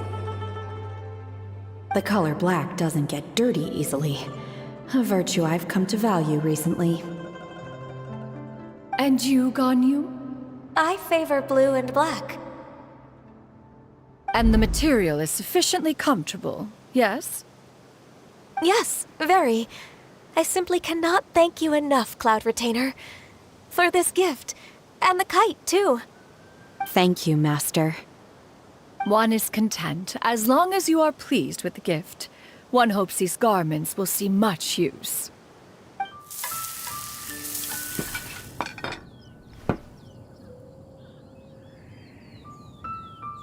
Seems like your supreme cuisine machine is just getting better and better, xianyun! This golden crab's particularly good. The shell's deliciously crunchy, and the meat inside is so succulent and sweet! Paimon can't stop eating. It's a good thing Gaming isn't here, or Paimon would have to duel him for the food. You know, with chopsticks. He traveled all this way on account of the kite-making workshop, and he spent the whole afternoon looking after Xiaoyu. One was hoping to treat him to a meal. Oh well, one will just have to extend one's thanks in person. It's rare for someone to make such a good impression on you, Cloud Retainer. One has high standards. He appears to be a young man of much merit, and one is not the type who would see such potential squandered. It appears that he wishes to break free from the kite string that tethers him. Kite string? Huh, what strange metaphors you speak in, Shenhe. Ever since you returned from one mean restaurant, your turns of phrase render one at quite the loss. Where do we even begin? Oh, do you know about the conflict between Gaming and his dad, xianyun? One has only heard that the two are not on good terms. He ran away from home and hasn't been back since. Oh? Ran away, you say? Huh. One believes we would all benefit from a more thorough retelling.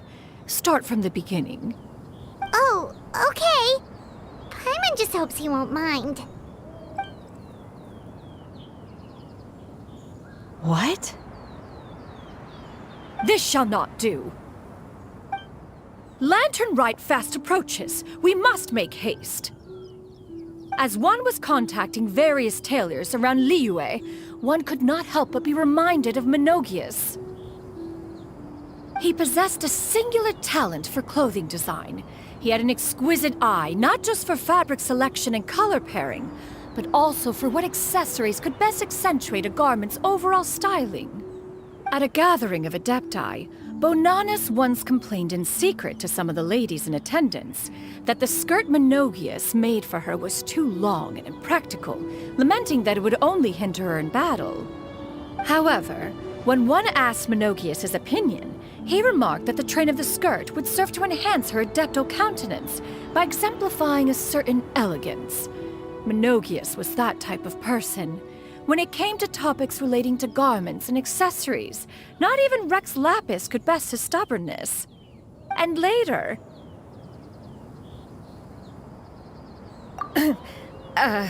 one seems to have strayed off topic. One means to say that Lantern Rite should be a day of reunion. It is a time to address problems before they turn into regrets. Fate is fickle. The cruel reality of this world is that suffering and misfortune can befall any of us without design or reason.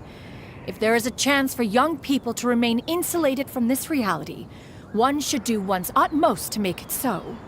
That's nice and all, but... Do you have any ideas, Cloud Retainer? Perhaps adeptal arts could be of use. No. Mechanics, perhaps. One fails to see its use in a situation such as this. Is there anything I can do to help? Combining our efforts is a fine idea indeed. Aha! One has an idea. How about this? Does that make sense to everyone? Yep. Oh, Paimon really hopes this works. One's designs never fail. Now then, I counsel rest for all, and to make the necessary preparations. One shall see you in 2 days.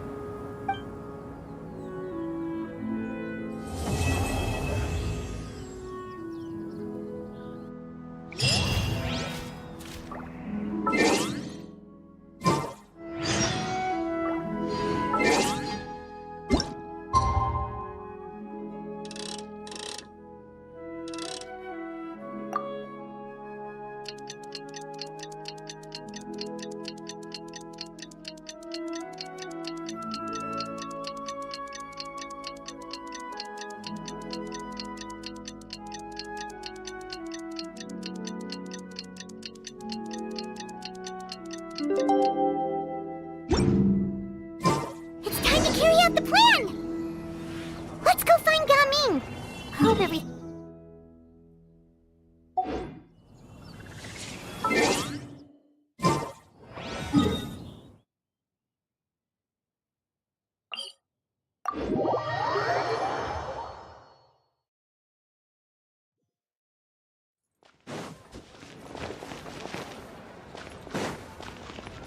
Yeah! Skyward! Scatter!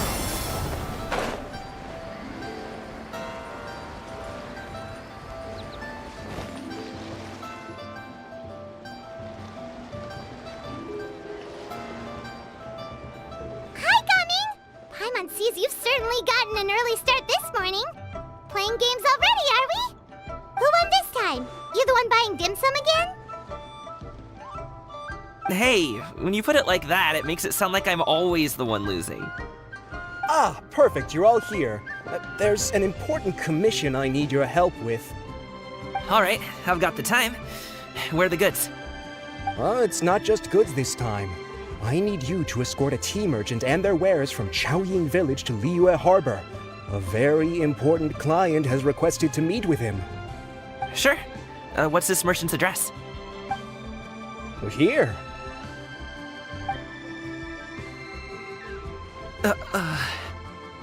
If the client's that important, then this must be a very crucial, very pressing commission, right? Of course, the sooner you complete it, the better. I would advise you to depart as soon as possible. Alright, don't work too hard now, Longzhou. We'll set off then.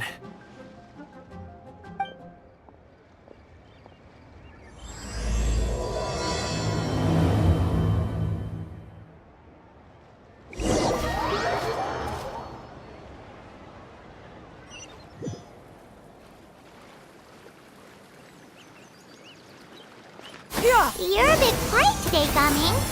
Oh, do you want Paimon to tell a story? We're almost there. I'll take a rain check on that.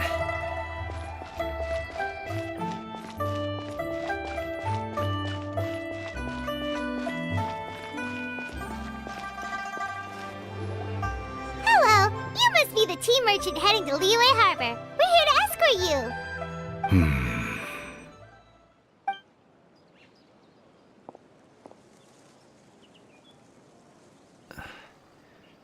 Dad?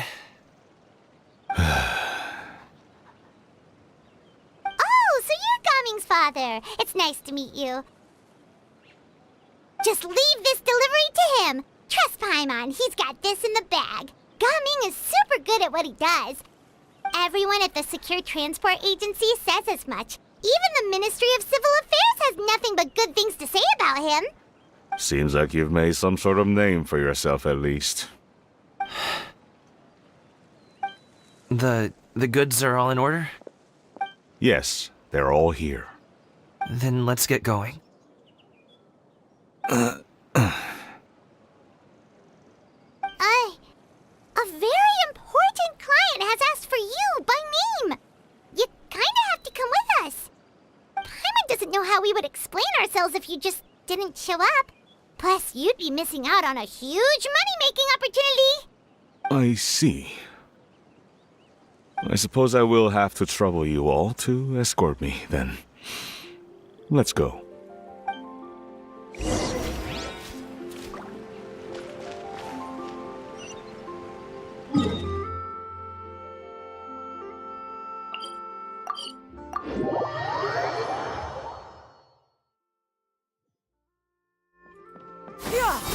Skyward! Scatter! We've been walking for so long. Is anyone tired? How about we stop and rest for a bit? I'm fine. Gaming, don't you usually have some delicious snacks on you? Come on, bring them out so we can share them. I'm fine. Thank you. But the winter melon cake he gave us last time was so delicious. Have you ever tried it before, Mr. Ip? Paimon.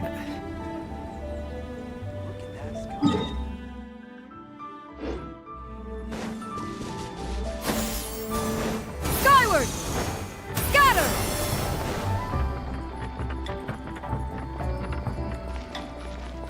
Yeah! Scatter!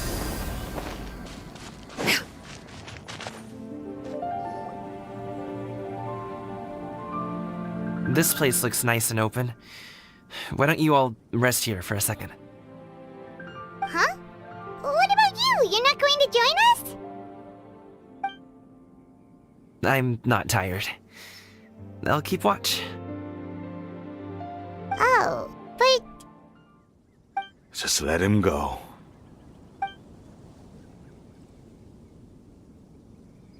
okay, we'll just share amongst ourselves then. Did you know, Uncle Ip, that the flavor of these cakes changes depending on... Halt! Who goes there?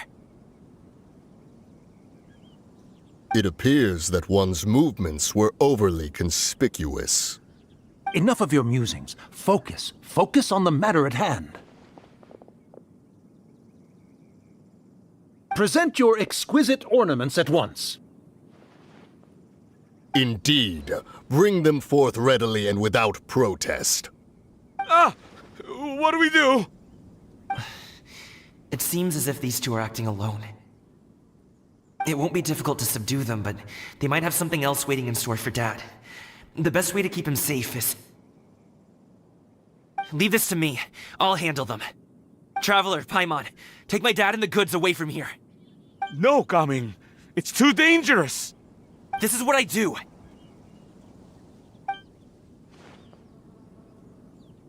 A thorny foe indeed. Let us depart and seek a target softer in blows and disposition. Don't think I'm gonna let you off so easily. Away! Let us away! Coming! Don't worry, he's a great fighter.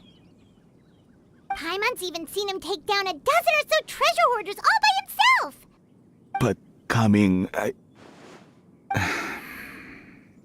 if he had just stayed by my side and learned the family trade, he wouldn't have to put himself in such dangerous situations.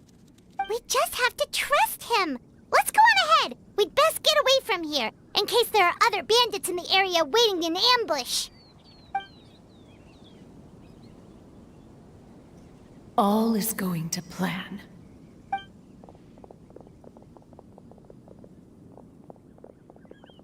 Okay, we should be good to stop here. Youngli? Oh no, what is he doing here? Good sir, please, listen to me. Reel in your line and leave this place as quickly as you can. There are bandits in the area.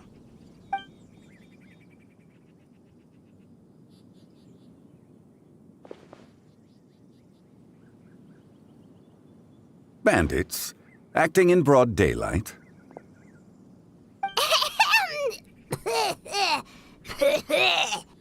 Oh.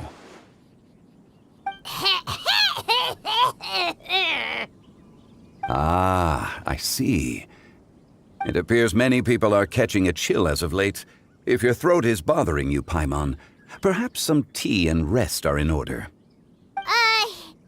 Nope, no need. Paimon's fine. She just, had some cake stuck in her throat.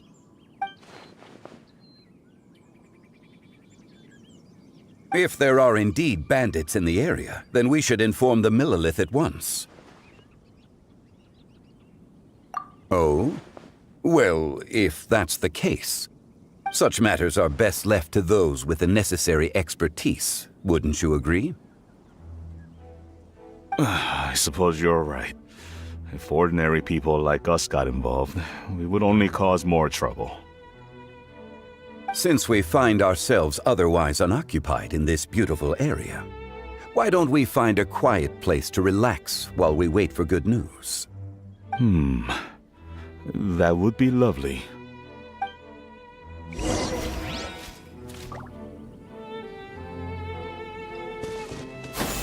Skyward! Scatter!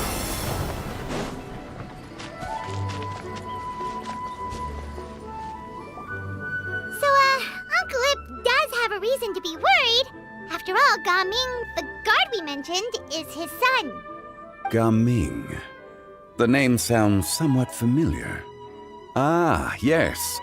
That is the name of the Wushu dancer who has been performing around Liyue Harbor recently, is it not? Oh, have you seen him perform? Indeed. I cannot help but admire his skill. He truly encapsulates the spirit of the Suani. Wushu dancing has become more well known in Liyue Harbor recently. However, although performers are seeing budding success, they have no doubt had to face many hurdles along the way. One's not so easily understood by spectators such as ourselves. If you ask me, what truly deserves admiration is perseverance in the face of adversity. That is a rare attribute indeed. I have heard many of my acquaintances praise Gaming for his kind, selfless, and courageous disposition. To have a child so accomplished and upright, you must be a very proud parent indeed, Uncle Ip. Seems like Zhongli has decided to skip the formalities. Well, he's a hard worker. Yes. You should be sure to tell him you think that when he gets back. Your son is young yet. It's normal for someone his age to be a bit hot-headed. It's understandable to find talking about such things in person difficult. If there's a particular sentiment you wish to convey, perhaps we could pass it along for you. No. It wouldn't be right to ask that of you. This thing between us has festered for many years now. In truth, there are some things that simply aren't easy for us to talk through. I've been in the tea business for most of my life, and I always hoped my child would do the same. Otherwise, how would he support himself? Over the past few years, I heard how well he was doing for himself as a guard. How his work was taking him to farther and farther off places. I also heard that he never gave up on Wushu dancing. It made me happy. But I was also worried. When you're young, you can handle all that physically taxing work and manual labor. What young person isn't capable of making a living that way? My concern is what happens when you get old. Every time I get to thinking like that, I cannot help but be reinforced in the belief that I was right. That I was right not to give in. I often regret introducing him to Wushu dancing as a kid.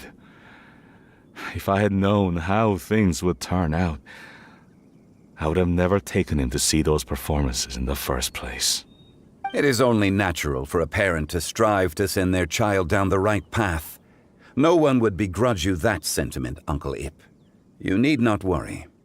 You seem quite young, Mr. Zhongli. Yet you speak with such wisdom. Perhaps I have misjudged your age. Your words are too kind. Truth be told, one of my old friends has several grown daughters. Rather than fretting about their future, however, she prefers to let them find their own way. Then she's more easygoing than I could ever be. I fear I lack such an open mind. I meant to say earlier, there is no need to be so polite. Feel free to call me by my name, Ipdak. Sure.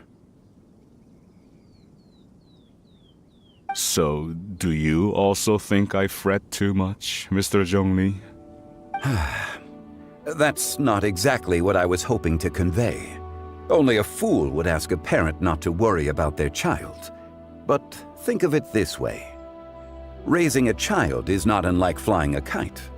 Hold the string too tight, and it can no longer soar. As my friend once said, if your children are aiming for the stars, clipping their wings will only cause them to come crashing down. You need to let out the line for a kite to soar. It seems I was too stuck in my ways. You need not reproach your heart for caring. You simply need to loosen your hold a little. Indeed, with such a big heart, why not allocate the time you usually spend worrying about Gaming to the pursuit of other things, like going for a stroll, drinking tea, or taking in the scenery. You never know what surprises could be in store. Things can change in the blink of an eye. The blink of an eye, you say? Do things change so quickly? Children grow up in quite the same way, do they not? Day after day, year after year, sometimes in the blink of an eye, but always when you least expect it. As a father, I'm sure you know that best. Yes, you can say that again. 1 second, Gaming was a kid. The next thing I knew, he was ready to fly the nest. Zhongli certainly has a way with words.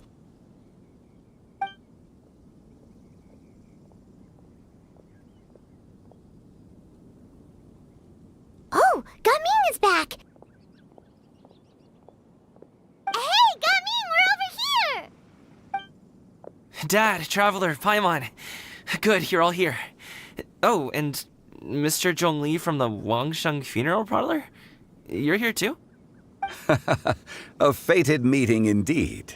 We were just enjoying some pleasant conversation.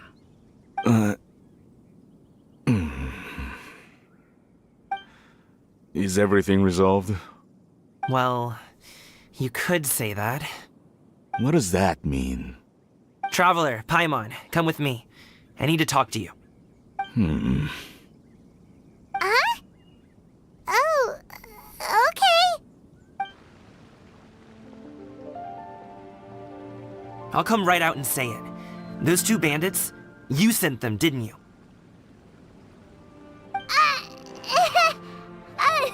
So that's how we're starting off? Can't look me in the eye, huh? Guess I'm right then. Okay, but how did you know? At first, their mannerisms seemed a bit stilted. But once I got close, it was obvious that they possessed great skills. I was right on their tail, and it should have taken only a few steps to catch up to them, yet somehow, I was never able to close that distance. People with that level of skill would have gone about things differently from the start, like sneaking up on us while we were distracted. Unless, of course, their real motive was to lure me away from the group all along.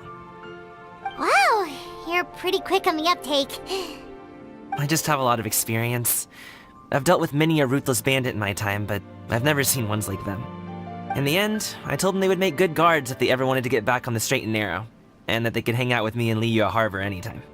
You ever consider you might be a little too good at making friends? I'm guessing you guys were trying to help resolve things between my dad and me? I appreciate it, I really do.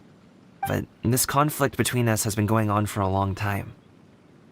Even if those two were real bandits, and I was able to subdue them and show them what I was capable of, it wouldn't change anything.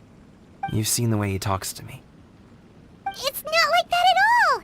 Your dad really cares about you. You should see the way he talks about you when you're not around. Zhongli was talking things through with him, and he nearly agreed to let it go.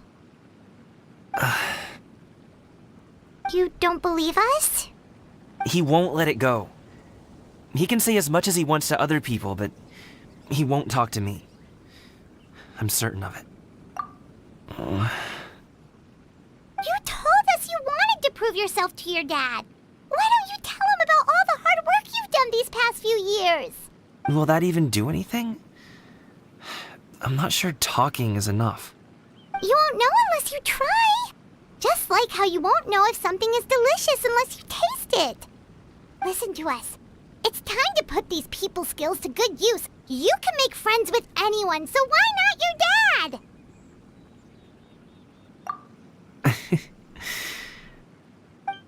I'll do my best. You are very knowledgeable, Mr. Zhongli. I'm impressed. Despite my being in the tea industry for several decades, it seems I still have much to learn about the art of tea tasting. You flatter me. It was nothing but a few humble musings.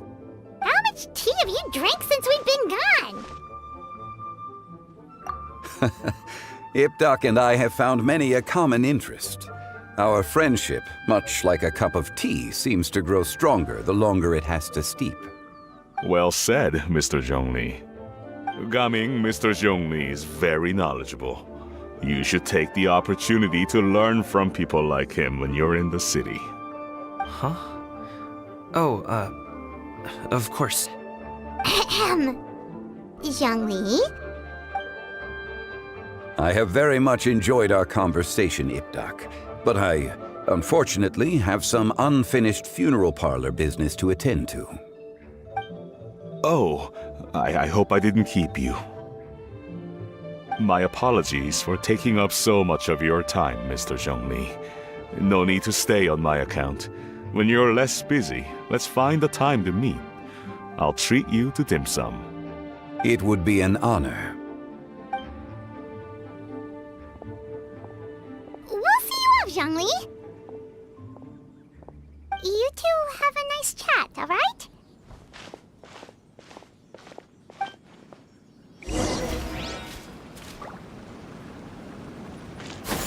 Skyward! Scatter!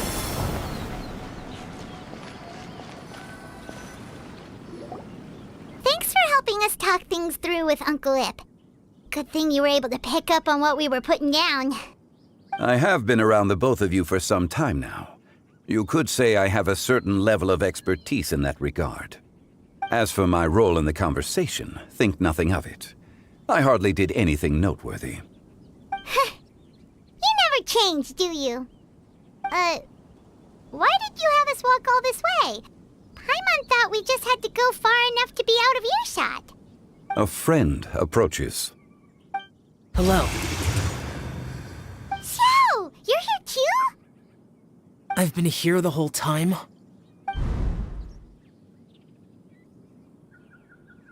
A ghostly kite. Could that elusive Director Hu be coming to Wangshu Inn once again? What is she doing here? I suppose it matters not. Given her relationship with Rex, well, Zhongli, I might as well go pay my respects.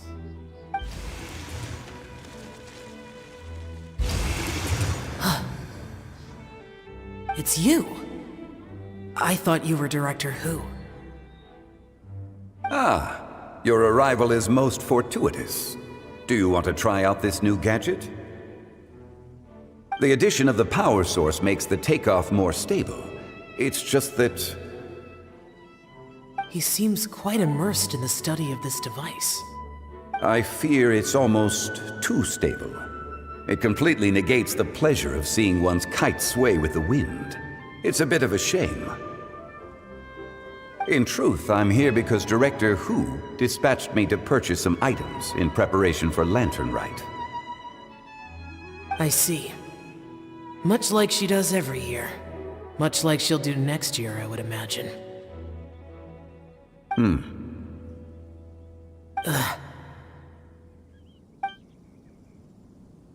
Am I wrong? Or has she once again sent you out to buy, what is it, sesame oil or something? While we're on the subject, I do wonder why she is so obsessed with using sesame oil in the preparation of mixed vegetable dishes for Lantern Rite. A recommendation from Xiangling, perhaps. What do you think, Xiao? I've only met Director Hu a few times. I'm hardly the best person to ask. Ah, and is that not a sign that you should visit Wangsheng Funeral Parlor more often? It wouldn't hurt to grace the parlor with your presence now and again, when you are otherwise unoccupied. This one here is a traditional kite, one without any equipped mechanical device. Director Hu tasked me with studying the differences between the two to determine which one is of greater merit. Many hands make light work. Perhaps you could test out the other kite for me? All right. I have made my comparisons. If speed is what you're after, the mechanical kite is the better choice. Wonderful. I shall pass that information along to Director Hu. I'll leave these 2 kites with you. Perhaps you can find a few friends with which to partake in the activity. You might find it to be an enjoyable use of your time. Oh, wait. Who enjoys kite flying? Well, I would imagine someone of your talent and wisdom is more than capable of finding out. So, you were testing out the kites for Hu Tao and even roped Xiao into doing it for you? Paimon didn't ask earlier because the situation was, awkward. I would hardly say I roped Xiao into anything. I simply sought the help of a friend. Besides, we did the testing together. Seems like our pool of competitors is growing. Do you like kite flying, Xiao? I suppose I neither like nor dislike it. Although, watching a kite gradually ascend into the sky does bring me a certain peace of mind. Perhaps they're a bit like xiao lanterns in that way. Kite flying is also a pleasant form of relaxation. Have you ever thought about making a kite, Xiao? Cloud Retainer taught us how. We can teach you if you want. There's no need. Menogius was the only yaksha among us who had an interest in matters of ornamentation and design. When Lantern Rite is over, come find me near Pervasi's temple if you have the time. It's getting late. I should go inform Director Hu of our findings. How's she been, by the way? Be sure to say hi to her for us. The last time I spoke to her, she mentioned that she would be visiting Xiaoying village in a few days. If you have the time, perhaps you could also make the trip. If you happen to run into her, you can pass along your regards in person. We'll keep that in mind. Take care, Zhongli. See you later. See you next time.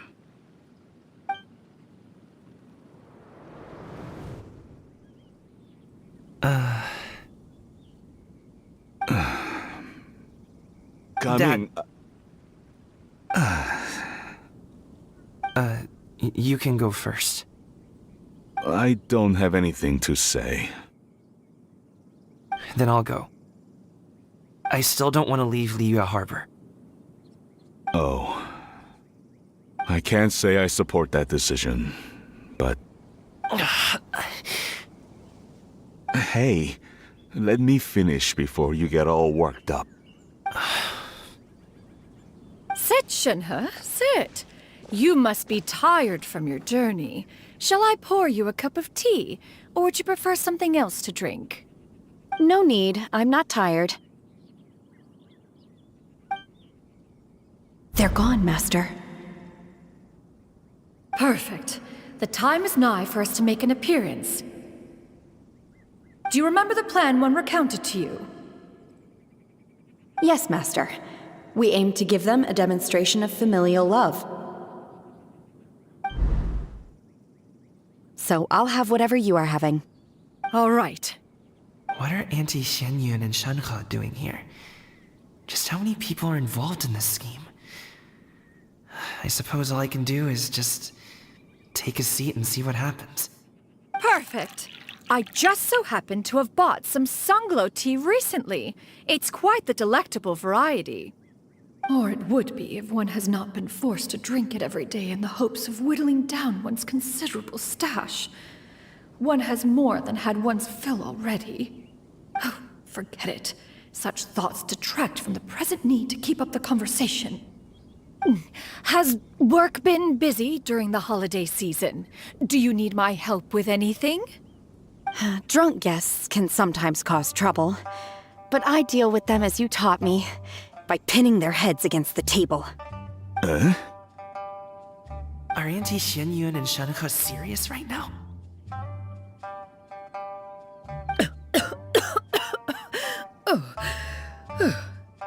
Oh dear. While one was busy orchestrating this act, one seems to have forgotten about Shenhe's various eccentricities. What I meant to ask was, have you made any new friends? We live so far from each other. It would be a great comfort to me to know you were surrounded by good companions. You already know of my past circumstances. Recently, I've been conversing with Guoba in the kitchen at night. Guoba can't talk, but his companionship is a comfort. The poor child. Her one friend can't even talk. I guess... Oh, perhaps I've been too hard on him. Let's move on, shall we? Do you have any plans for today, Shenhe? How about we do something fun? That sounds about right. Take her to do something fun, and perhaps she'll loosen up a bit. Like we used to do when we would carry stones up and down the mountain from dawn until dusk, picking herbs to eat for dinner along the way? If that is what you ask of me, then that is what I shall do. Dad, here, have some tea. Or no, wait, let's not have any just yet. Yeah. I simply can't listen to that any longer. Coming. I'd like to finish what I was trying to say before. I don't support your decision to stay in Liyue Harbor, because living there is too hard on you. If you come home, there will be people to help you. I'm not saying we have to live under the same roof. I know our personalities are too similar to avoid butting heads. But you'll have your entire family around you. Your aunts, uncles, they'll all do whatever they can to help. You could get a less taxing job, and we could grab dim sum together from time to time. Huh. I didn't know dim sum was such an important affair, Master. Shh. Just think about it, okay? You don't have to decide now. Dad really has changed a lot. He would never have said these things to me before. But thank you, Dad.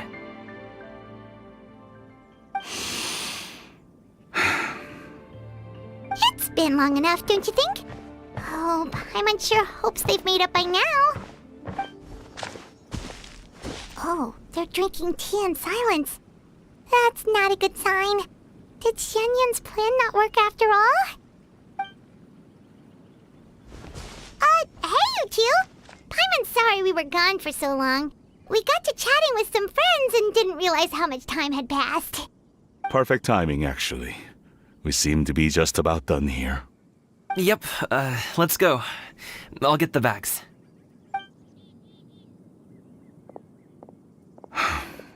Gaming has grown a lot taller, hasn't he?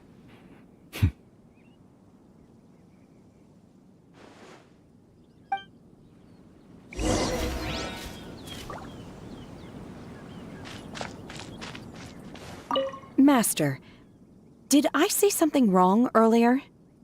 I tried to go along with your questions, but when I saw how you and that man reacted, I started to wonder. Not at all. Certain unforeseen variables may have presented themselves along the way, but the outcome proved favorable. The plan was a success. Then I helped? Naturally. Your purity of spirit is one of your greatest strengths, Shenhe. You need not change who you are.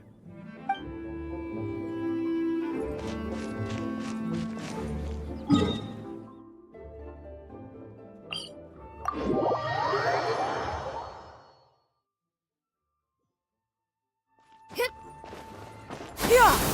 Scatter!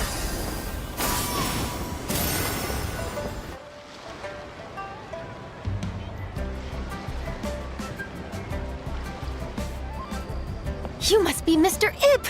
Thank you for coming all this way. My name is Charlotte, and I'm a reporter from Fontaine. You can find me writing for the Steambird. I invited you here not just to purchase your fine tea, but also with the hope that you might be willing to sit down for a short interview. What do you say? An interview? To advertise my teas? I suppose you could think of it that way. We Fontainians are big tea drinkers too. The Fontaine Market. Then I'll need some time to adequately prepare. Perhaps we could sit down and discuss the questions you intend to ask in advance. Of course, of course! Please follow me.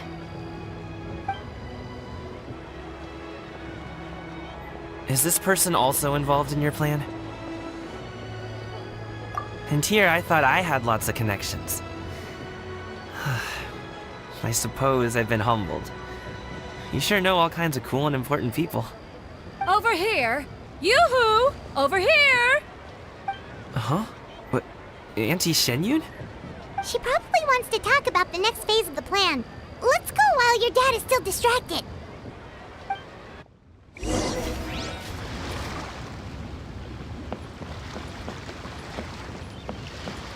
Yeah! Stop! I take it that all is going well? Don't worry, xianyun. Everything is going according to plan. I knew it. I knew that was all an act earlier. Auntie xianyun is really something. She was so determined to help me. She didn't even care about making herself and Shanhe appear foolish in front of my family.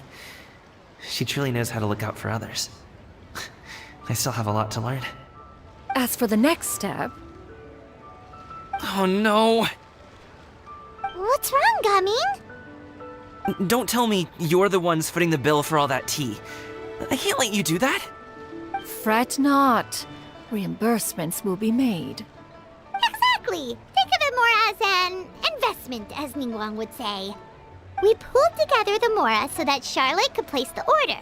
She's gonna bring it back to the Steambird as a gift, as well as a sample of the regional specialty.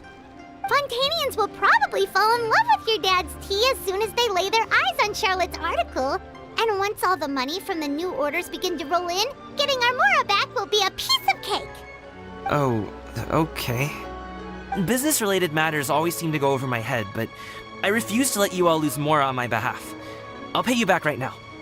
We can talk about such matters at a later date. There are more important matters for you to consider at the moment, are there not? Yes. I've been thinking about it the whole way here. I have an idea, but I'd hate to cause even more trouble for all of you. That is for us to decide. Yeah, we're all friends here. Plus, we wouldn't be here if we didn't want to help, right? Just tell us about this idea of yours. Okay. So, it's like this.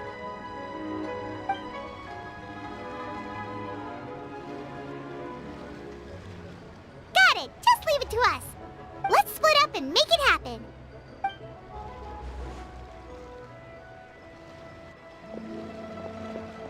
We need to do those things we talked about, but we also still have the kite flying competition. Since Xiao already tested out those kites for us, why don't we also go buy one of those mechanical thingamabobs or whatever they're called? We can attach it to our kite!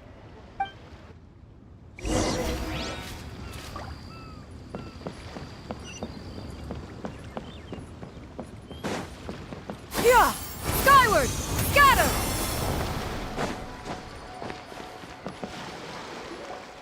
Hello again! Welcome back! I see you returned from your trip. I really do have to thank you for all your help from before. Thanks to you, my daughter was able to build a kite with her grandmother that very same day. She even wrote a long letter telling me how much she loved it. Oh, you should really be thanking Gaming, not us! I'll be sure to. And are you here to buy a kite? Please, take your pick. Oh, we already have a kite. We wanted to buy one of those, device thingies from Fontaine. Do you sell them separately? Yes. Here you go. Please, take it, free of charge. The directions are in the box. It's not hard to install at all. It doesn't feel right for us to just take it. Well, nor would it feel right for me to take your Mora. Good luck in the kite flying competition. I'll be rooting for you. All right then, thank you.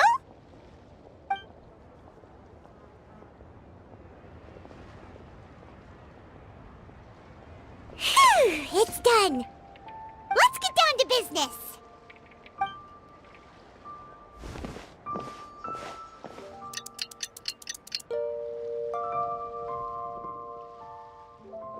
Looks like we finished everything we needed to do.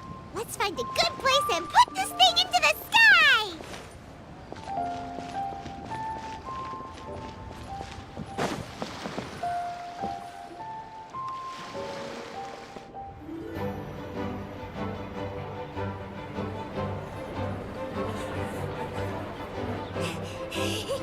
Chi-Chi, we're almost there. Okay.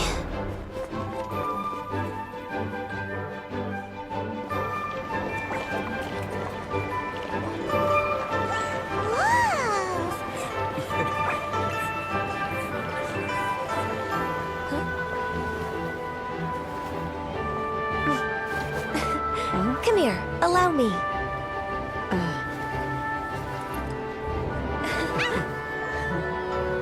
The lantern rite is as festive as ever!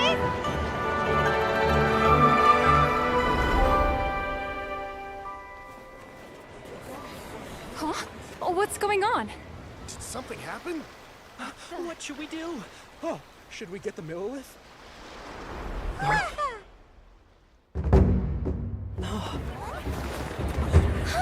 What's that?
Have I taken that many pictures already?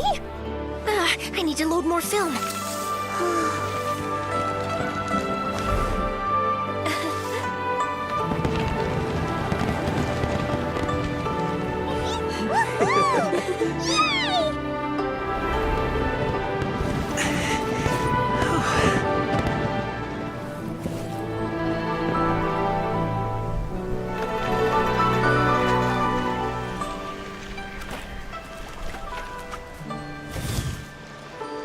Wait, the wind. Oh my gosh! Mommy, I want a big kite like that too! Do you see that kite way out in front? It's so beautiful!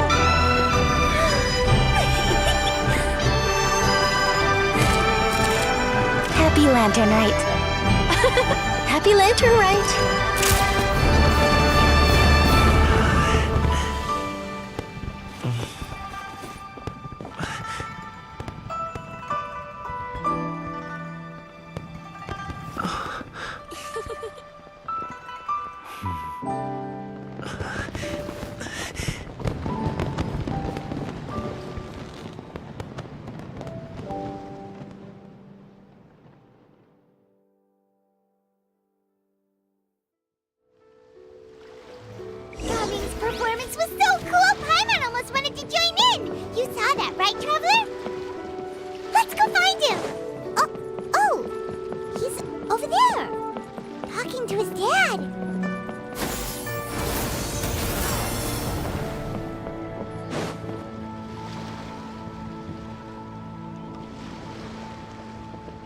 I think I'll head off now, if that's okay?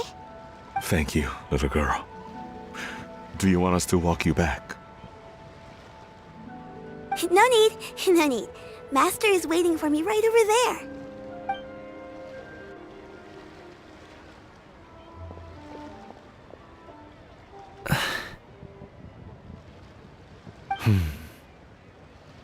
Son.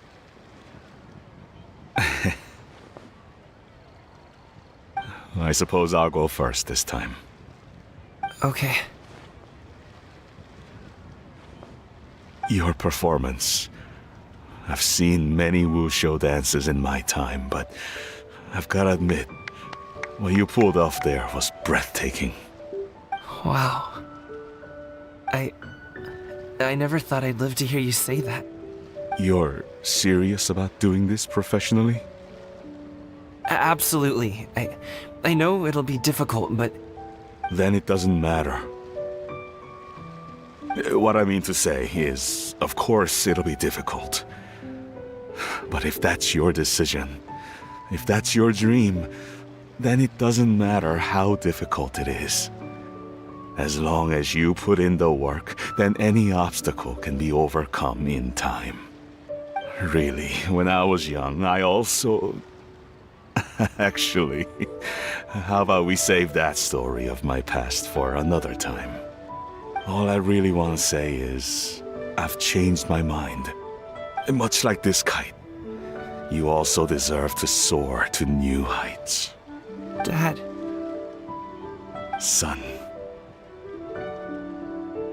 Son? Haven't heard that in a while. I bet you're wondering what's gotten into me saying all this. Well, a little bit, yeah. Anyway, I know I've never found the chance to say this before, but... to me, Gaming, you've always been a great kid.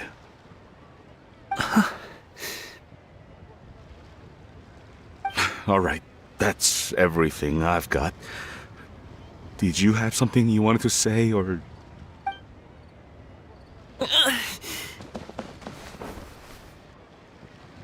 Seeing the two of them talk things through like this really gives Paimon a sense of accomplishment. Now go. Over there. Your friends are still waiting for you. Huh? But you came all this way.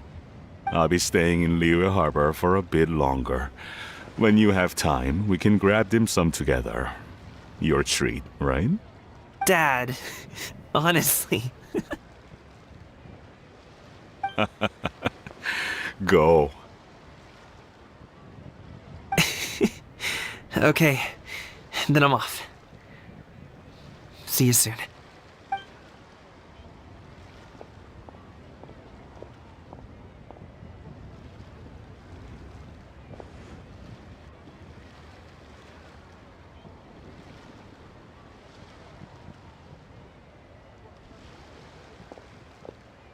That's quite the smile you've got there, Gaming. It's nothing to be embarrassed about. I'd like to find and thank Auntie Xianyun, as well as everyone else who's helped me out. If everyone has time, maybe we could all get together and go fly a kite.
lantern rite was simply amazing.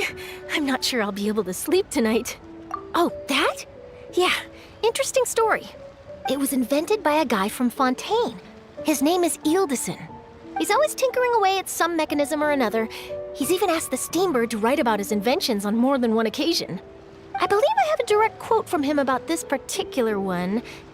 Yes, here it is. The device is powered entirely by mechanical components without the need for any additional energy source. Basically, it's a manually operated cranking device. How high it can fly entirely depends on how much force you can exert. Combining this invention with a kite. What a great idea, right? Oh, my conversation with Mr. Ip went really well. I've already sent the first draft of my article back to the Steambird. It's a piece that contains all the pertinent information while also telling a story. I'm quite proud of it. Oh, that reminds me. I should thank everyone who made this possible for me. Especially that spirited lady with those peculiar turns of phrase. Miss xianyun was her name, right? It was all thanks to your connections and creativity. I would have never thought I'd be able to bring such a special gift back to Fontaine with me. This was my first time experiencing a foreign holiday in person. It was so exciting! The festive atmosphere, the contagious holiday spirit, the profound, storied cultural traditions steeped in symbolism. Oh, I almost forgot. Kuching even gave me a kite with a poem on it that she wrote herself. It goes, "Dreams are like paper kites. With them do our hopes take flight. Sailing high above the clouds, they yearn for something more profound. Yet try we may and try we might. A deeper truth waits in plain sight. Though we hang our hopes in skies abound, many joys lie on the ground." I want to include this poem in my special feature on Lantern Rite. I'm sure a lot of people will love it. Yep, and happy Lantern Rite to you.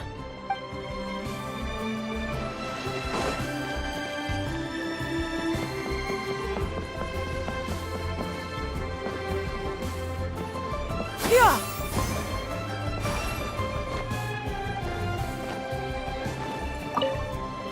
Given your present countenance, one presumes you are missing some old friends again. One cannot help but be reminded of them. Pray speak. Unburden yourself of these sentiments. One simply wishes Menogius were alive to witness such peace alongside us. He was so skilled in matters of craftsmanship. Kite making would scarcely prove to be a test of his capabilities. Were he yet amongst the living, he could have opened a kite stall. One is certain it would have been an establishment rich not only in profit, but also esteem. And if, as in the past, he were unable to involve himself in matters of the mortal realm, we could sell the kites in his stead. When we finished, we could bring him back wine and partake in drink and good company. Mooncarver, those are now but fond moments in our memories. Indeed. The dead are gone, so, as the representatives of the living, let us take in the sights for a bit longer, if just for his sake.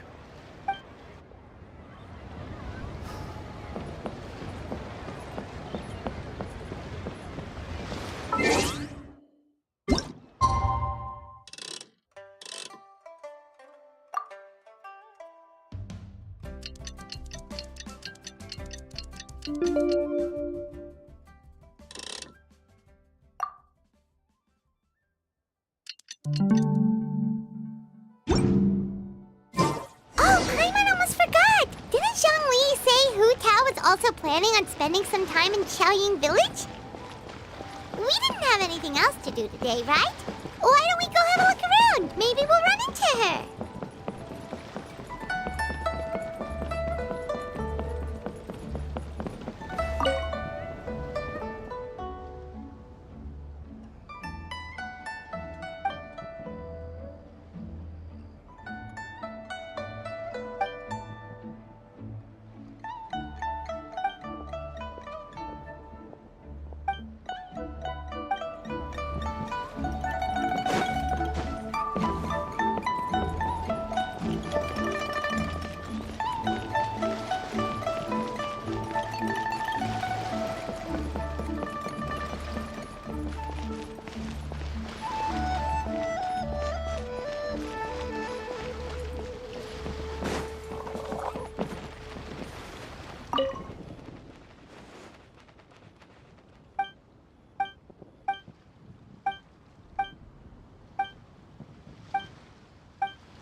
Yeah! Skyward!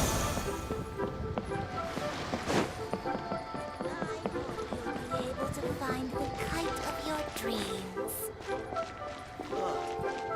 What should I try this time? A toast to our success. I don't get it. Is something wrong, Shenhe? Tell me. Perhaps I can help. The color black doesn't get dirty easily, so I thought this outfit would be acceptable to wear to work. But Xiangling told me it was inappropriate. But inappropriate? How? She probably just meant the outfit isn't suitable for that particular environment and occasion. But for a festival gathering with friends, a nighttime stroll, or an important banquet, your outfit is more than appropriate, Shenhe. So you're saying it's only something I should wear in front of important people? I suppose that's another way to think of it. Should I save this money or invest it?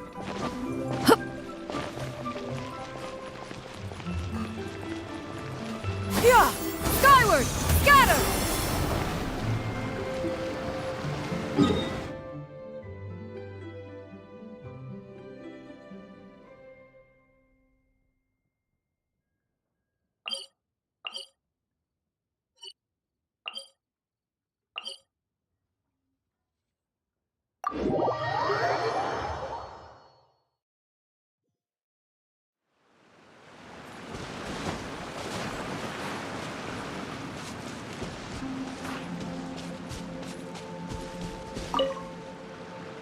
Traveler.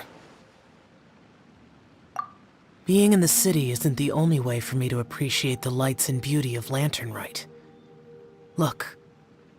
Liyue Harbor lies just beyond this mountain. As long as I stand at this vantage point, I may freely behold the sights of all the kites slowly ascending into the sky. For me, that is enough.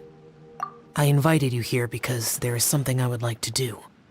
I want to release a xiao lantern, and I'd like you to be there for it. Yes.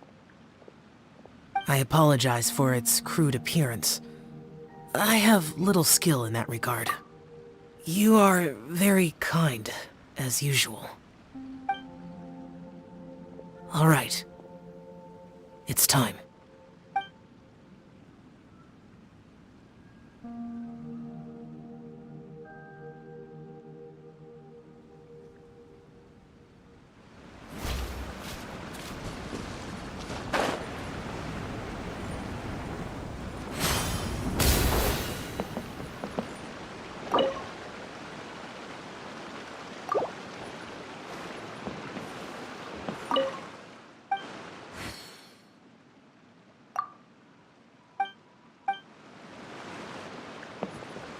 I need to collect more information. Skyward! Scatter!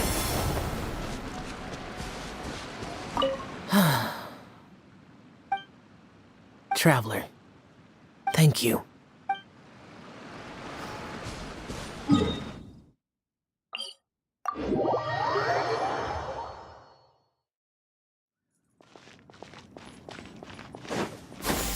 Skyward! Scatter!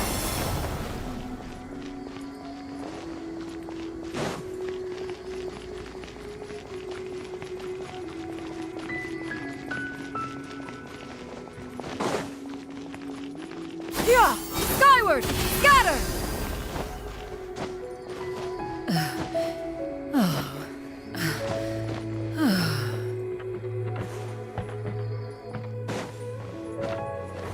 Yeah!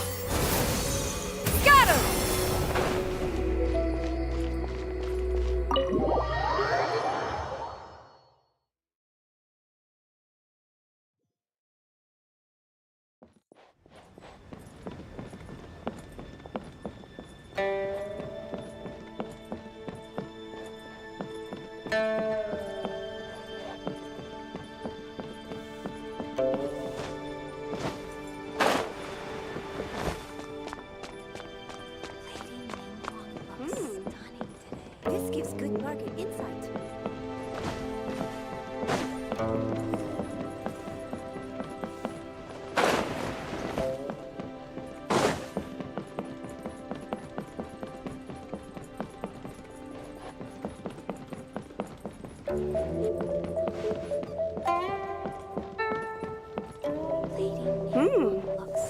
This gives good market insight.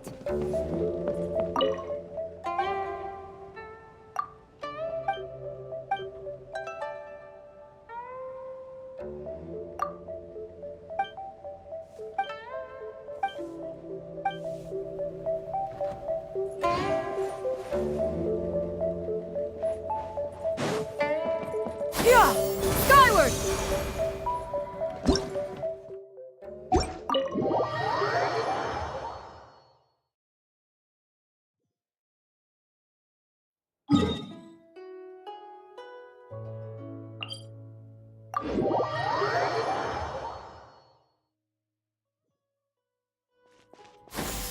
Skyward!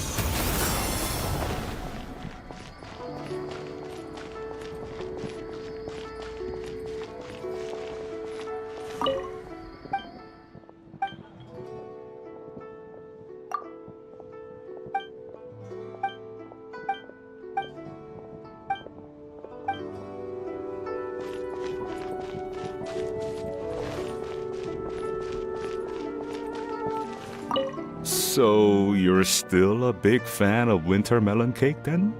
Huh? Oh, I guess you heard everything Paimon was saying, huh? Of course. She was talking about you. As your father, how could I not listen? Remember back when you were a kid, and you would sit on my shoulders to watch the Wushu dance. On our way back home, you would beg me to buy you some winter melon cake. We would only buy 2 at a time, but before long, we tried the winter melon cake from every vendor that street had to offer. There was also that one time you used your pocket money to treat me. Do you still remember?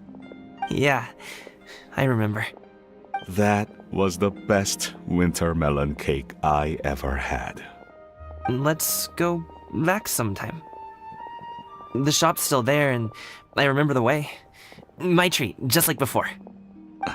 Are you sure? Absolutely.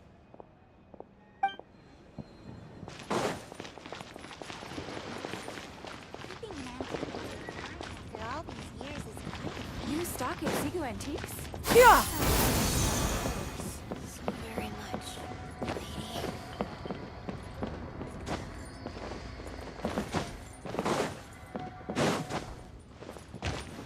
Yeah! Skyward!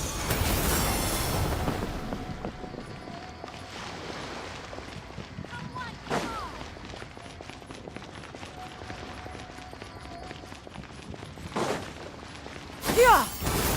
Scatter!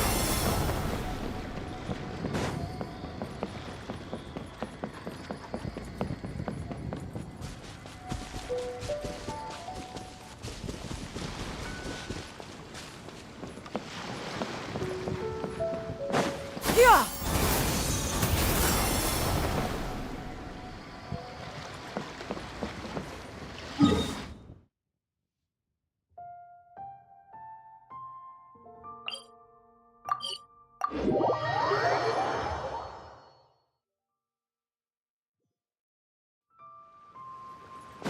Yeah!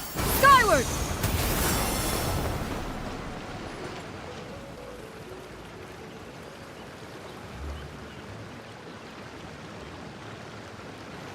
The mountain air is so refreshing! It makes Paimon feel like she could float around all day and never get tired!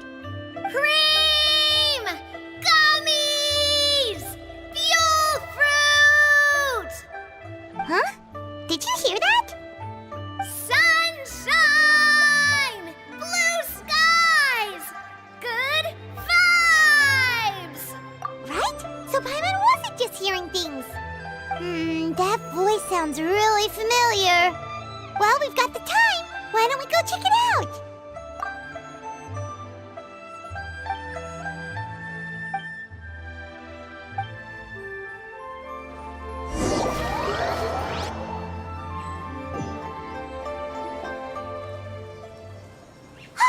What are they doing here? Navia, Clarande! Ah, well, if it isn't my dear partners. See, I told you that something good was going to happen during our travels today. I have to say, sometimes the Steambird's astrology column is spot on. It's just your lucky day. Are you guys also here to catch the festivities? Oh, and that reminds me. Happy Lantern Rite! Happy Lantern Rite. Happy Lantern Rite to you too! Wait, if you're here for Lantern Rite, then what are you doing on top of this deserted mountain? And that voice we heard, that was you, right, Navia? Oh, impressive. You could tell it was me from that far away. You've got good ears. That or your voice is just really loud. Well, of course it is. After all, I'm a boss. Indeed. I suppose it's an asset. Sure is! Having a loud voice is a handy tool when it comes to communication. Wait, that wasn't even Paimon's point. Paimon just wants to know why you two were shouting from the top of this deserted mountain. There was something about almonds, maybe? And buell fruit?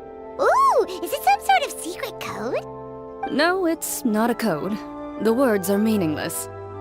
Perhaps, but the act of shouting was very meaningful indeed. That's just what mountain climbers do, right? After all the hard work it takes to make it to the top, as you stand on the summit looking out at the vast scenery, it's not easy to resist the urge to release those emotions. Exactly. You get me, partner. I was afraid that it would cause a disturbance, so I asked the locals around here, and they said it was fine. Apparently most hikers like to shout when they get to the top, so the locals are used to it by now. So, you see, it's not just me.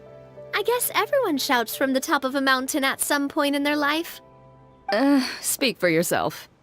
When you're stressed, don't you ever just get the urge to do something for no reason? Not really. If I ever get stressed, I just go hunting. Oh, that's a pretty good way to relieve stress.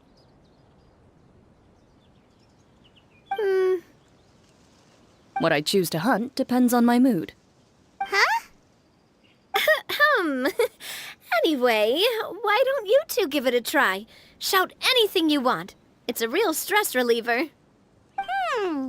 As long as Paimon has clothes on her back and food in her belly, Paimon doesn't think there's any stress that needs relieving. Oh, I bet you guys are just too embarrassed to let loose. No need to be shy.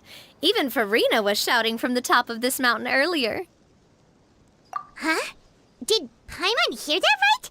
Furina's also here? In xianyun village? Believe in your ears. It is indeed as you heard. Actually, the reason we climbed this mountain in the first place was also because we heard the sound of shouting. Yes, we could just about make out someone yelling things like, "Help me!" and "What should I do?" So we hurried up here to check it out. And what do you know? Miss Furina was standing right there, all red in the face. She practically sprinted back down the mountain the minute she saw us. That reminds me. I believe what she actually said was, "So help me, I will figure out what I should do about this script." So, you could actually hear what she was saying? Why didn't you say so earlier? I thought someone was really in trouble. I figured we would come check out the situation either way. Why not let her keep some privacy? Oh, seems like you caught Furina in the middle of some stress relief as well. She probably would have never thought. No, she definitely would have never thought she would run into anyone she knew all the way out here. I think so. We ran into Nervalet on the way here as well, but he was already on his way back, so they probably weren't together. What? Nervalet was here too? What was he doing here? It couldn't have been for vacation. I think it just might have been, actually. But apparently he only stayed for half a day before heading back. He's a very busy man. Nervalet is not the type to take much time off. Taking even a half day for himself is already a huge step in the right direction. Didn't Charlotte publish an article on the Liyue tea industry recently? Maybe he was inspired to come buy some tea after reading that article. You know, just like you were. My situation is completely different. I'm here because I was asked to accompany you. The tea purchase is simply an added bonus of this location. You Fontanians and your tea drinking. Oh, it's not for me. I lost a bet with Ridesley, and now I have to buy him something. It was just a spur-of-the-moment sort of bet. Ridesley gets really invested in that sort of thing, but he couldn't care less about what he wins in the end. You could give him mint plants that you plucked from the side of the road, and he wouldn't even mind.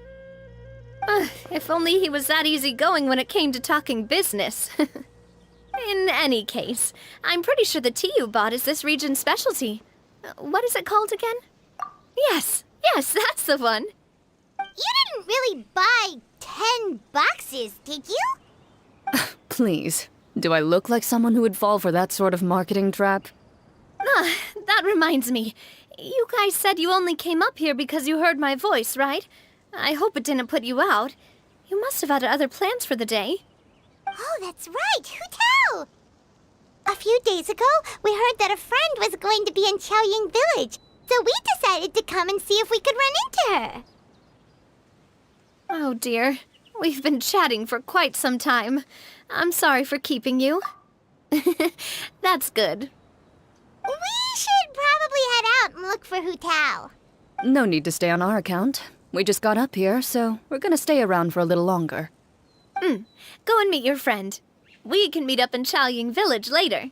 Sounds good. We're gonna head down the mountain then. See you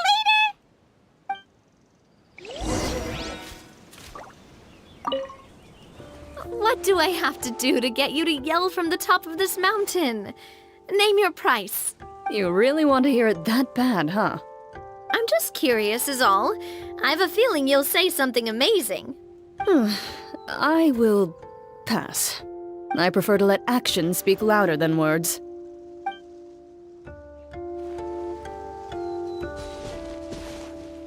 Yeah! Skyward!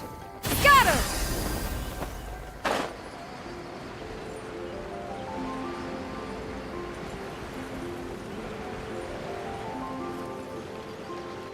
Xiaoying Village is known for its tea, but you know what else they have with tea?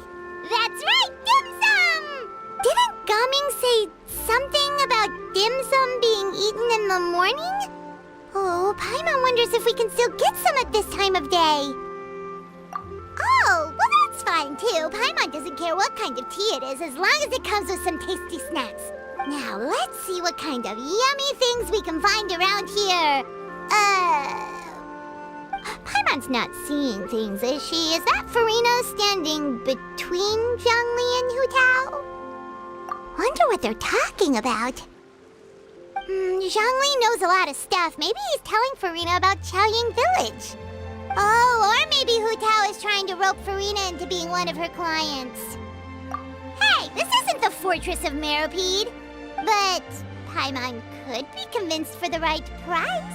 Let's say loser buys the winner 3 huge bowls of seafood kanji. Since Zhongli is there, Paimon bets things are pretty tame. It's decided then. Paimon votes for tour guide Zhongli. All right, no time to waste. Let's go see who's right.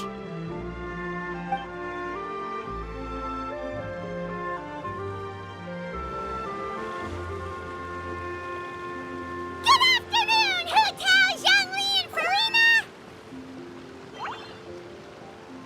Oh, great. Now Paimon's shouting too. Oh, well, aren't you a sight for sore eyes? Seems like our luck just keeps on growing. That we were able to meet you both without prior arrangement must mean that this is quite the serendipitous meeting indeed. Huh? Oh, so both of you are acquainted with the Traveler and Paimon then? I'm pretty sure you didn't learn that one from me. I must admit, I am a bit surprised to see you here, Traveler. But seeing as you're a hero who's been all over Teyvat, it makes sense that you would be well-traveled and well-connected. Since we have found ourselves in each other's company within this fertile land, allow me to take this opportunity to wish you a happy Lantern Rite.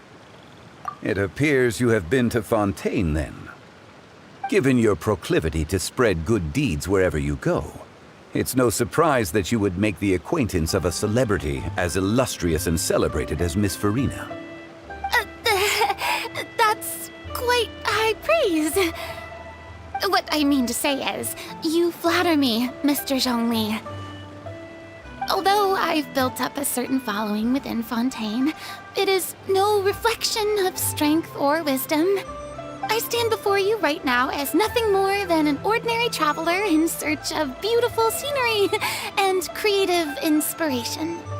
There is definitely more to Mr. Zhongli than meets the eye.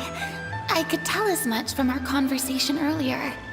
Given his breadth of knowledge on both academic and worldly matters, there's no way he hasn't heard about what happened in Fontaine. Is he just feigning ignorance for my benefit? No. You're no common tourist. I simply won't have you talk about yourself that way. Huh? Does that mean Hu Tao also knows? You may not have heard, friends, but...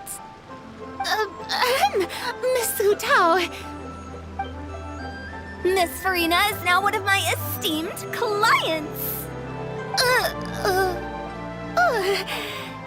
Yep.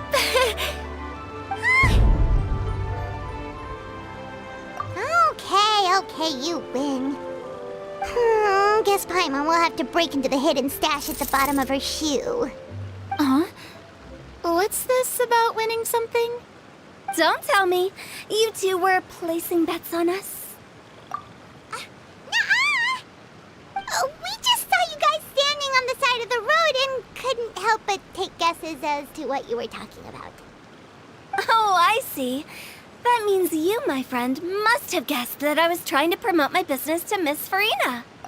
That I do, my friend. What was Paimon's guess then? Paimon thought Zhongli was showing the newbie around. By newbie, you mean me, right? If that's the case, then Paimon's guess was also correct. Oh, that's right. Mr. Zhongli was telling me about some great sightseeing spots in the area. Ha! You see?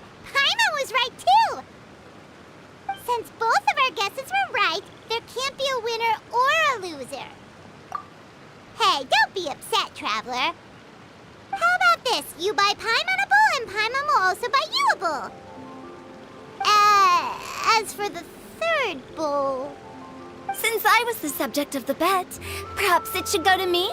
You know, as a congratulations for the huge deal I just struck. I was just joking. Anyway, I should be the one treating you. The funeral parlor is about to bring in quite the sum after all. Oh, Paimon almost forgot to ask about the most important question. Did, something happen recently, Furina? Huh? What do you mean? Well, you know, with you enlisting the services of Wangsheng Funeral Parlor and all. Oh, well, yes. Really? Oh no. Paimon is so sorry for your loss. Although Paimon may have not known the person, please accept Paimon's deepest... Whoa, it's not like that, Paimon. Huh? But Paimon just thought, since you hired the services of a funeral parlor and all... Hey, it's not that big of a stretch. Really, Paimon? It's not like you don't know me. Do I look like I know anyone who would ask me to coordinate their funeral?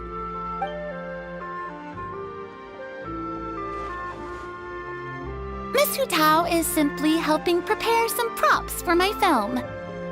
Not too long ago, I read a collection of horror stories from Liyue. The content was spectacular. In fact, I still feel the need to sleep with the light on even now. Anyway, that's not the point. Now that Fontaine's biggest star has returned to the stage, I figured it's about time the industry enjoyed a breath of fresh air. Hey, that's pretty good. I'll have to remember that for my ad posters. Oh, Paimon sees. That makes a lot of sense. So, did you come to Liyue just to enlist the services of Longxiang Funeral Parlor? Well, not exactly. My original plan was to just relax and enjoy the sights. But then I ran into Miss Hu Tao and Mr. Zhongli, and well, you know the rest. I suppose it was meant to be. It was a fated meeting indeed. Zhongli sure loves his lofty turns of phrase. But if you ask me, it's all thanks to that man who stopped to ask for directions. Oh? Who was it? It's someone you know. Wanna take a guess? What? How did you guess that on your first try? Very impressive, my friend. Your guessing game is spot on today.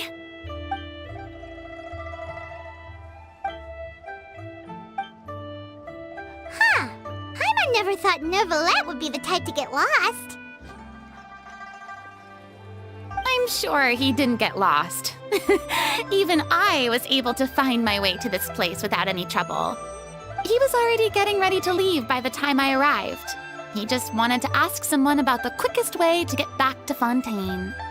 Yup, that's exactly what he asked. This area is full of mountains and rivers. It's normal to not know the fastest route.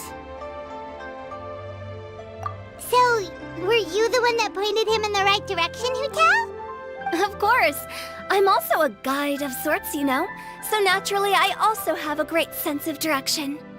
But speaking of your friend... What about him? He doesn't get out much, does he? No wonder. He was stiff as a board and way too polite. I would have never guessed he was here on vacation if you hadn't told me. All in all, he was only here for half a day. I'm pretty sure he's the only one who would consider that to be a vacation. Oh? This gentleman you speak of must keep a demanding schedule. I'm sure he does. You didn't see him, but he was dressed like he was about to attend some important meeting. It wasn't anything like what someone would wear on vacation. Is that so? Wait, you didn't see him, Zhongli? Unfortunately, no. At the time, it appeared as if Director Hu and Miss Furina were having quite the productive conversation. I know matters of business can take much discussion, so I decided to fetch some tea for them. What a shame. That gentleman seemed like a sophisticated sort of guy. I actually think you two would have hit it off. Is that so?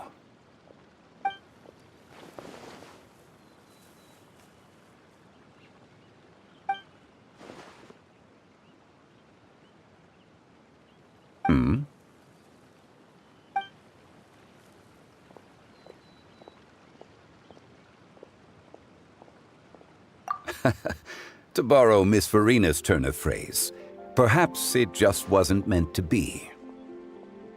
Well, with the Traveler around, I'm sure you'll have a chance to get to know each other at some point. That's right. He's got more friends than he knows what to do with. Well, that's certainly true. Oh, that reminds me. If you get the chance, you should try and talk to Neuvillette into loosening up a bit. Just tell him the Palais Mermonia isn't going to fall apart if he disappears for a few days. He shouldn't keep himself cooped up all the time. Even clams open their shells to let in fresh water every once in a while, right? If he's really that much of a stickler for protocol, he can fill out a leave of absence request. He'd have to approve it himself since he handles that sort of thing now, but you know what I mean. Seems like this gentleman is also in charge of something pretty important. Sounds like a pretty uptight sort of guy, all right. In my experience, a leader needs to be able to roll with the punches. That also includes knowing when and what to prioritize. It seems like your friend still has a lot of growing to do. If I remember correctly, he's already several thousands of years old. You're quite right, Miss Hu Tao. Oh? Traveler, Miss Furina, those two individuals over there appear to recognize you. Oh, it's Navia and Cloran.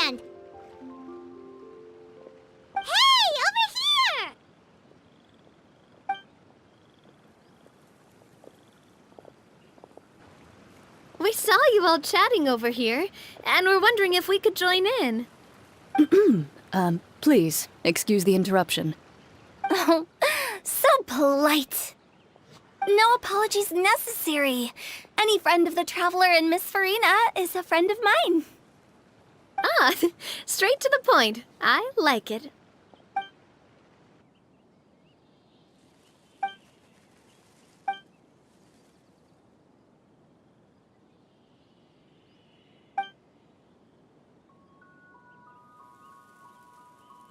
It's getting late. If we want to catch a boat back before dark, we should probably get going. Indeed. Then, Miss Furina, Oh, yes? when are you planning to head back? Do you need us to escort you? Oh, I don't think that will be necessary. I mean, you're not my subordinate anymore.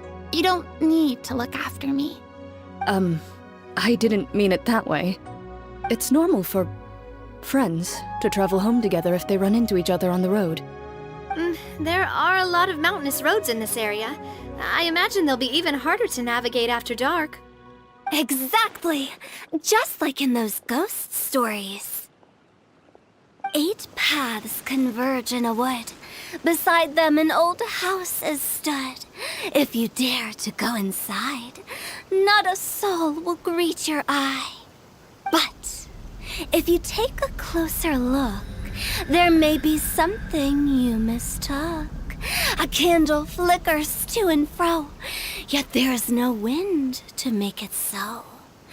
What is its secret? What could it mean?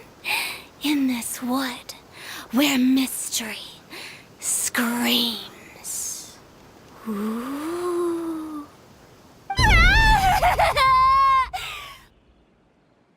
My dear demoiselles, ladies, no, I mean friends, please take me with you. Of course. Gotta say, Furina, you are really quite the character. By the way, did I hear you mention that Clorand used to work under you? Then you must have also been a leader at some point. Well, that's, all in the past now. Besides, being a leader is hard. It wasn't the right job for me. I prefer how things are now. I can come and go as I please, and get to enjoy the sweet taste of freedom. I see. Well, you've certainly picked an apt place to relax. Xiaoying Village is an exemplary choice. Only the best. And I've learned a lot, too. Thank you so much, Miss Hu Tao and Mr. Zhongli. It's fine. You've thanked us more than enough already. The next time you're in this neck of the woods, I'll treat you to some dim sum in the city. Dim sum. Is that some kind of Liyue term for snacks or desserts? They are a part of it. It's basically a table full of as much tea, sweets, and good company as you can manage. Oh, so it's basically a tea party. Sounds great. Make sure to order the winter melon cake and the lotus flower crisp. They're so sweet and delicious, Paimon knows you'll love them. Ooh, okay. I'll be looking forward to it then. Wait, but didn't you guys say you were here on vacation? How come you're all going home empty-handed? Of course I am. I bought tons of fun things to bring home with me. A kite, a parasol, a little tin frog that jumps.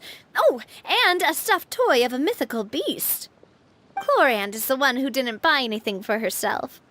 So all you're bringing back with you is that tea? And some tea-flavored hard candies. They're for xianyun. Clorand isn't much of a shopaholic. Well, one of us has to practice restraint. Hey, I'm hardly reckless with my Mora. I'll have you know, all the purchases I made today were well within my budget. Me? Oh, well, I bought some tea, of course. I just had to try all the varieties recommended in the Steambird. Other than that, just some bits and bobs, you know. A little bit of this, little bit of that. They should all be things I can use. I think. Now Paimon's even more confused. If you bought that much stuff, where did it all go? Into one of Linny's magic packets? Oh, actually. Monsieur Neuvillette took them with him. Oh, so that's what happened. Wait, what? Why did he take them? He's not hoarding treasure, is he? That's quite the imagination you've got there, Paimon. Monsieur Neuvillette just saw the amount of bags we had and offered to take them back for us. I felt a bit bad at first, but, I really did have a lot of stuff. He even offered to deliver my gifts to the Fortress of Meripede for me once he's done with the day's work. Neuvillette is a man of his word. If he says he can do something, then he means it. See, even Clorand was happy to take him up on his offer.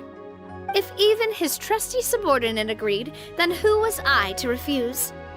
Wow, he seems like a real gentleman. Maybe he's not as uptight as I thought.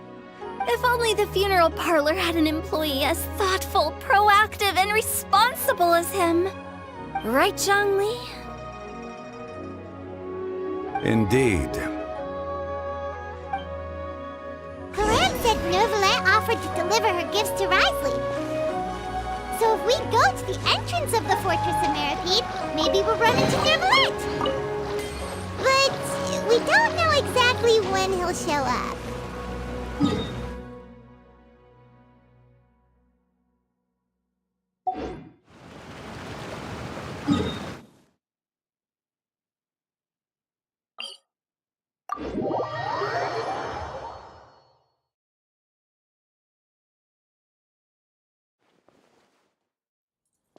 Yeah! Skyward!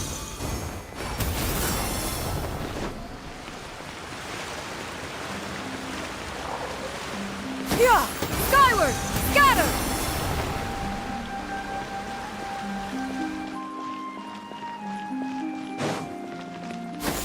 Skyward! Scatter!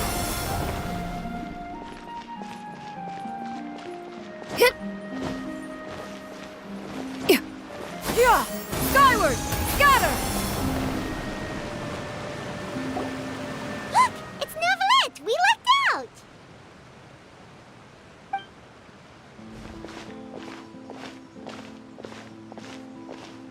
Oh, it's you. It has been some time since our last meeting. Few people frequent this location. Since I was able to conclude my work early for the day, I thought I might take a walk and avail myself of this area's peace and quiet. You call this early? Do you always work this late, Neuvillette? Strictly speaking, that depends on the agenda for the day. I am hardly bereft of time, however, so working late is of little consequence to me. Really? If you have so much time on your hands, then why did you only go to Xiaoying Village for half a day? First, I should clarify that I was referring to my lifespan, rather than the time at my disposal on any given day. Second, I was unaware you possessed knowledge of my trip to Xiaoying Village. I see. Thank you for informing me. Yes, they have been safely delivered. I have to hand it to Clorand. Just a simple gift delivery, and she has the great and mighty Udex at her beck and call. I was just passing through. It was merely an act of convenience. All right. Then I hereby confirm receipt of the goods on behalf of the staff of the Fortress of Meripede. A verbal receipt of confirmation? Is such a formality really necessary for a small matter such as this? Guess not. This quantity of tea, though, seems a little excessive for a gift, don't you think? Before you know it, they'll start accusing me of taking bribes. About that. Much of that is my own excess, I'm afraid. Oh? Why? What happened? It was buy 10 boxes, get half off. Ah, that explains it then. Well, go ahead and leave them to me. I'll get through this stash as fast as I can. You have my thanks. Oh, there's something else I'd like to give to you. This is a stone slate, engraved with a symbolic design. While that is an apt description, it is in actuality a legal codex. A legal codex, huh? Before the advent of modern writing utensils, information was recorded on stone slabs such as this. The law was no different. Okay. Since ancient times, the scales of justice have symbolized the fairness and impartiality of judiciousness. As a tribute to that sentiment, this slate was designed after a traditional legal codex and engraved with a symbol instead of text.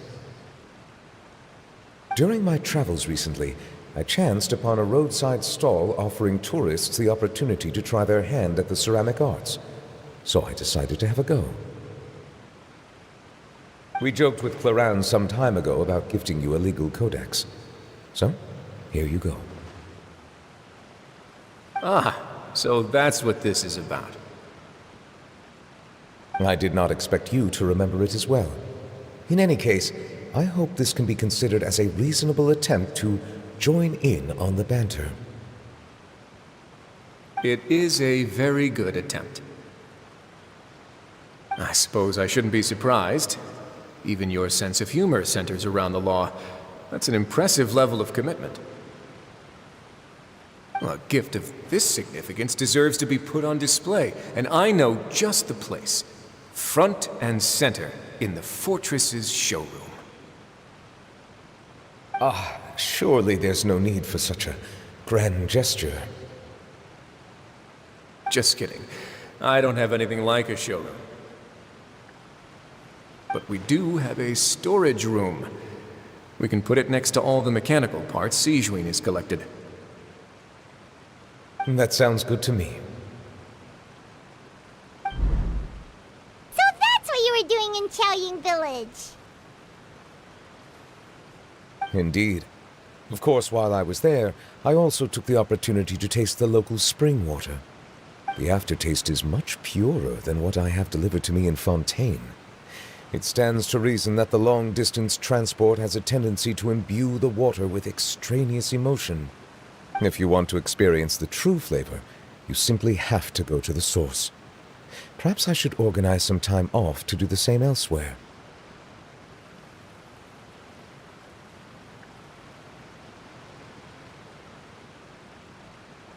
Then we are of the same mind. It appears my desire is justified. If you say so, but you know you don't have to justify a vacation, right? You can just take one. After all, you're hardly bereft of time. You can do whatever you want. You're quite right. I suppose I suffer not from a lack of opportunity, but rather a lack of inspiration. However, after reading a few articles about Liyue's holiday traditions, the idea popped into my head and made itself quite at home. Seeing as I was free of responsibilities for the morning, I decided to depart at once. Refreshing. My spontaneous outing seemed to inspire quite a few other spontaneous decisions as well. Take, for example, my foray into ceramics. At first, soil from the ground is granular and unforgiving, but add the right amount of water, and it becomes soft, moldable, and able to take shape. In the past, I never thought about how quotidian vessels were crafted, but now I have participated in their very making. This is also something I made today.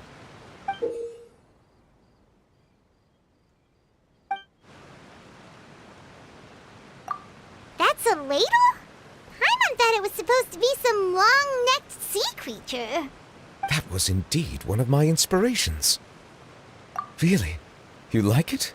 To tell you the truth, given your unexpected arrival, I find myself quite unequipped to give you the welcome you deserve.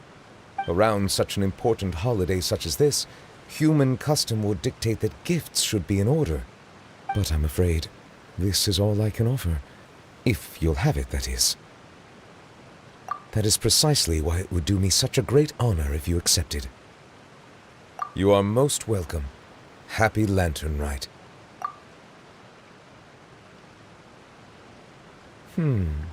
Approve a leave of absence request for myself. That sounds like it could easily lead to a vicious cycle of self-indulgence, something which couldn't be in further violation of protocol. But I suppose I understand her point.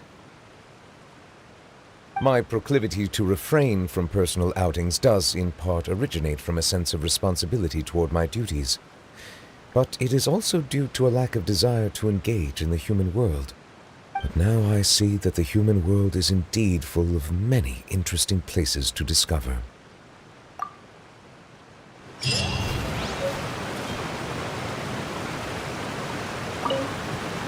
Lantern Rite marks the start of the new year in Liyue. In the spirit of the season, then, I wish you a year of success as vast and endless as the open ocean.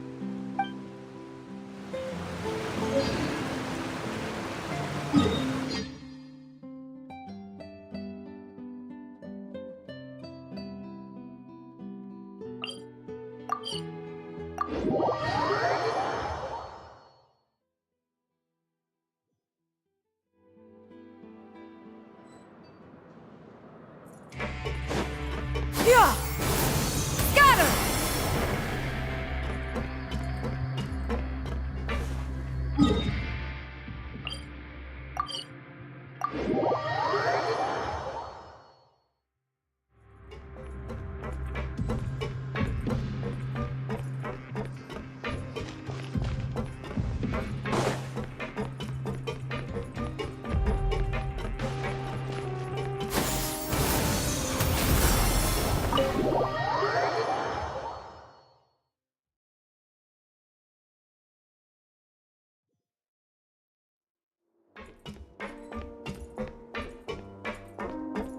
Yeah!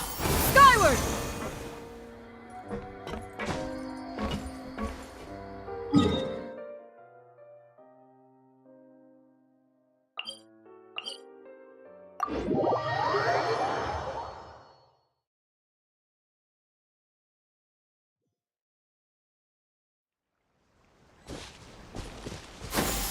Skyward!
Yeah!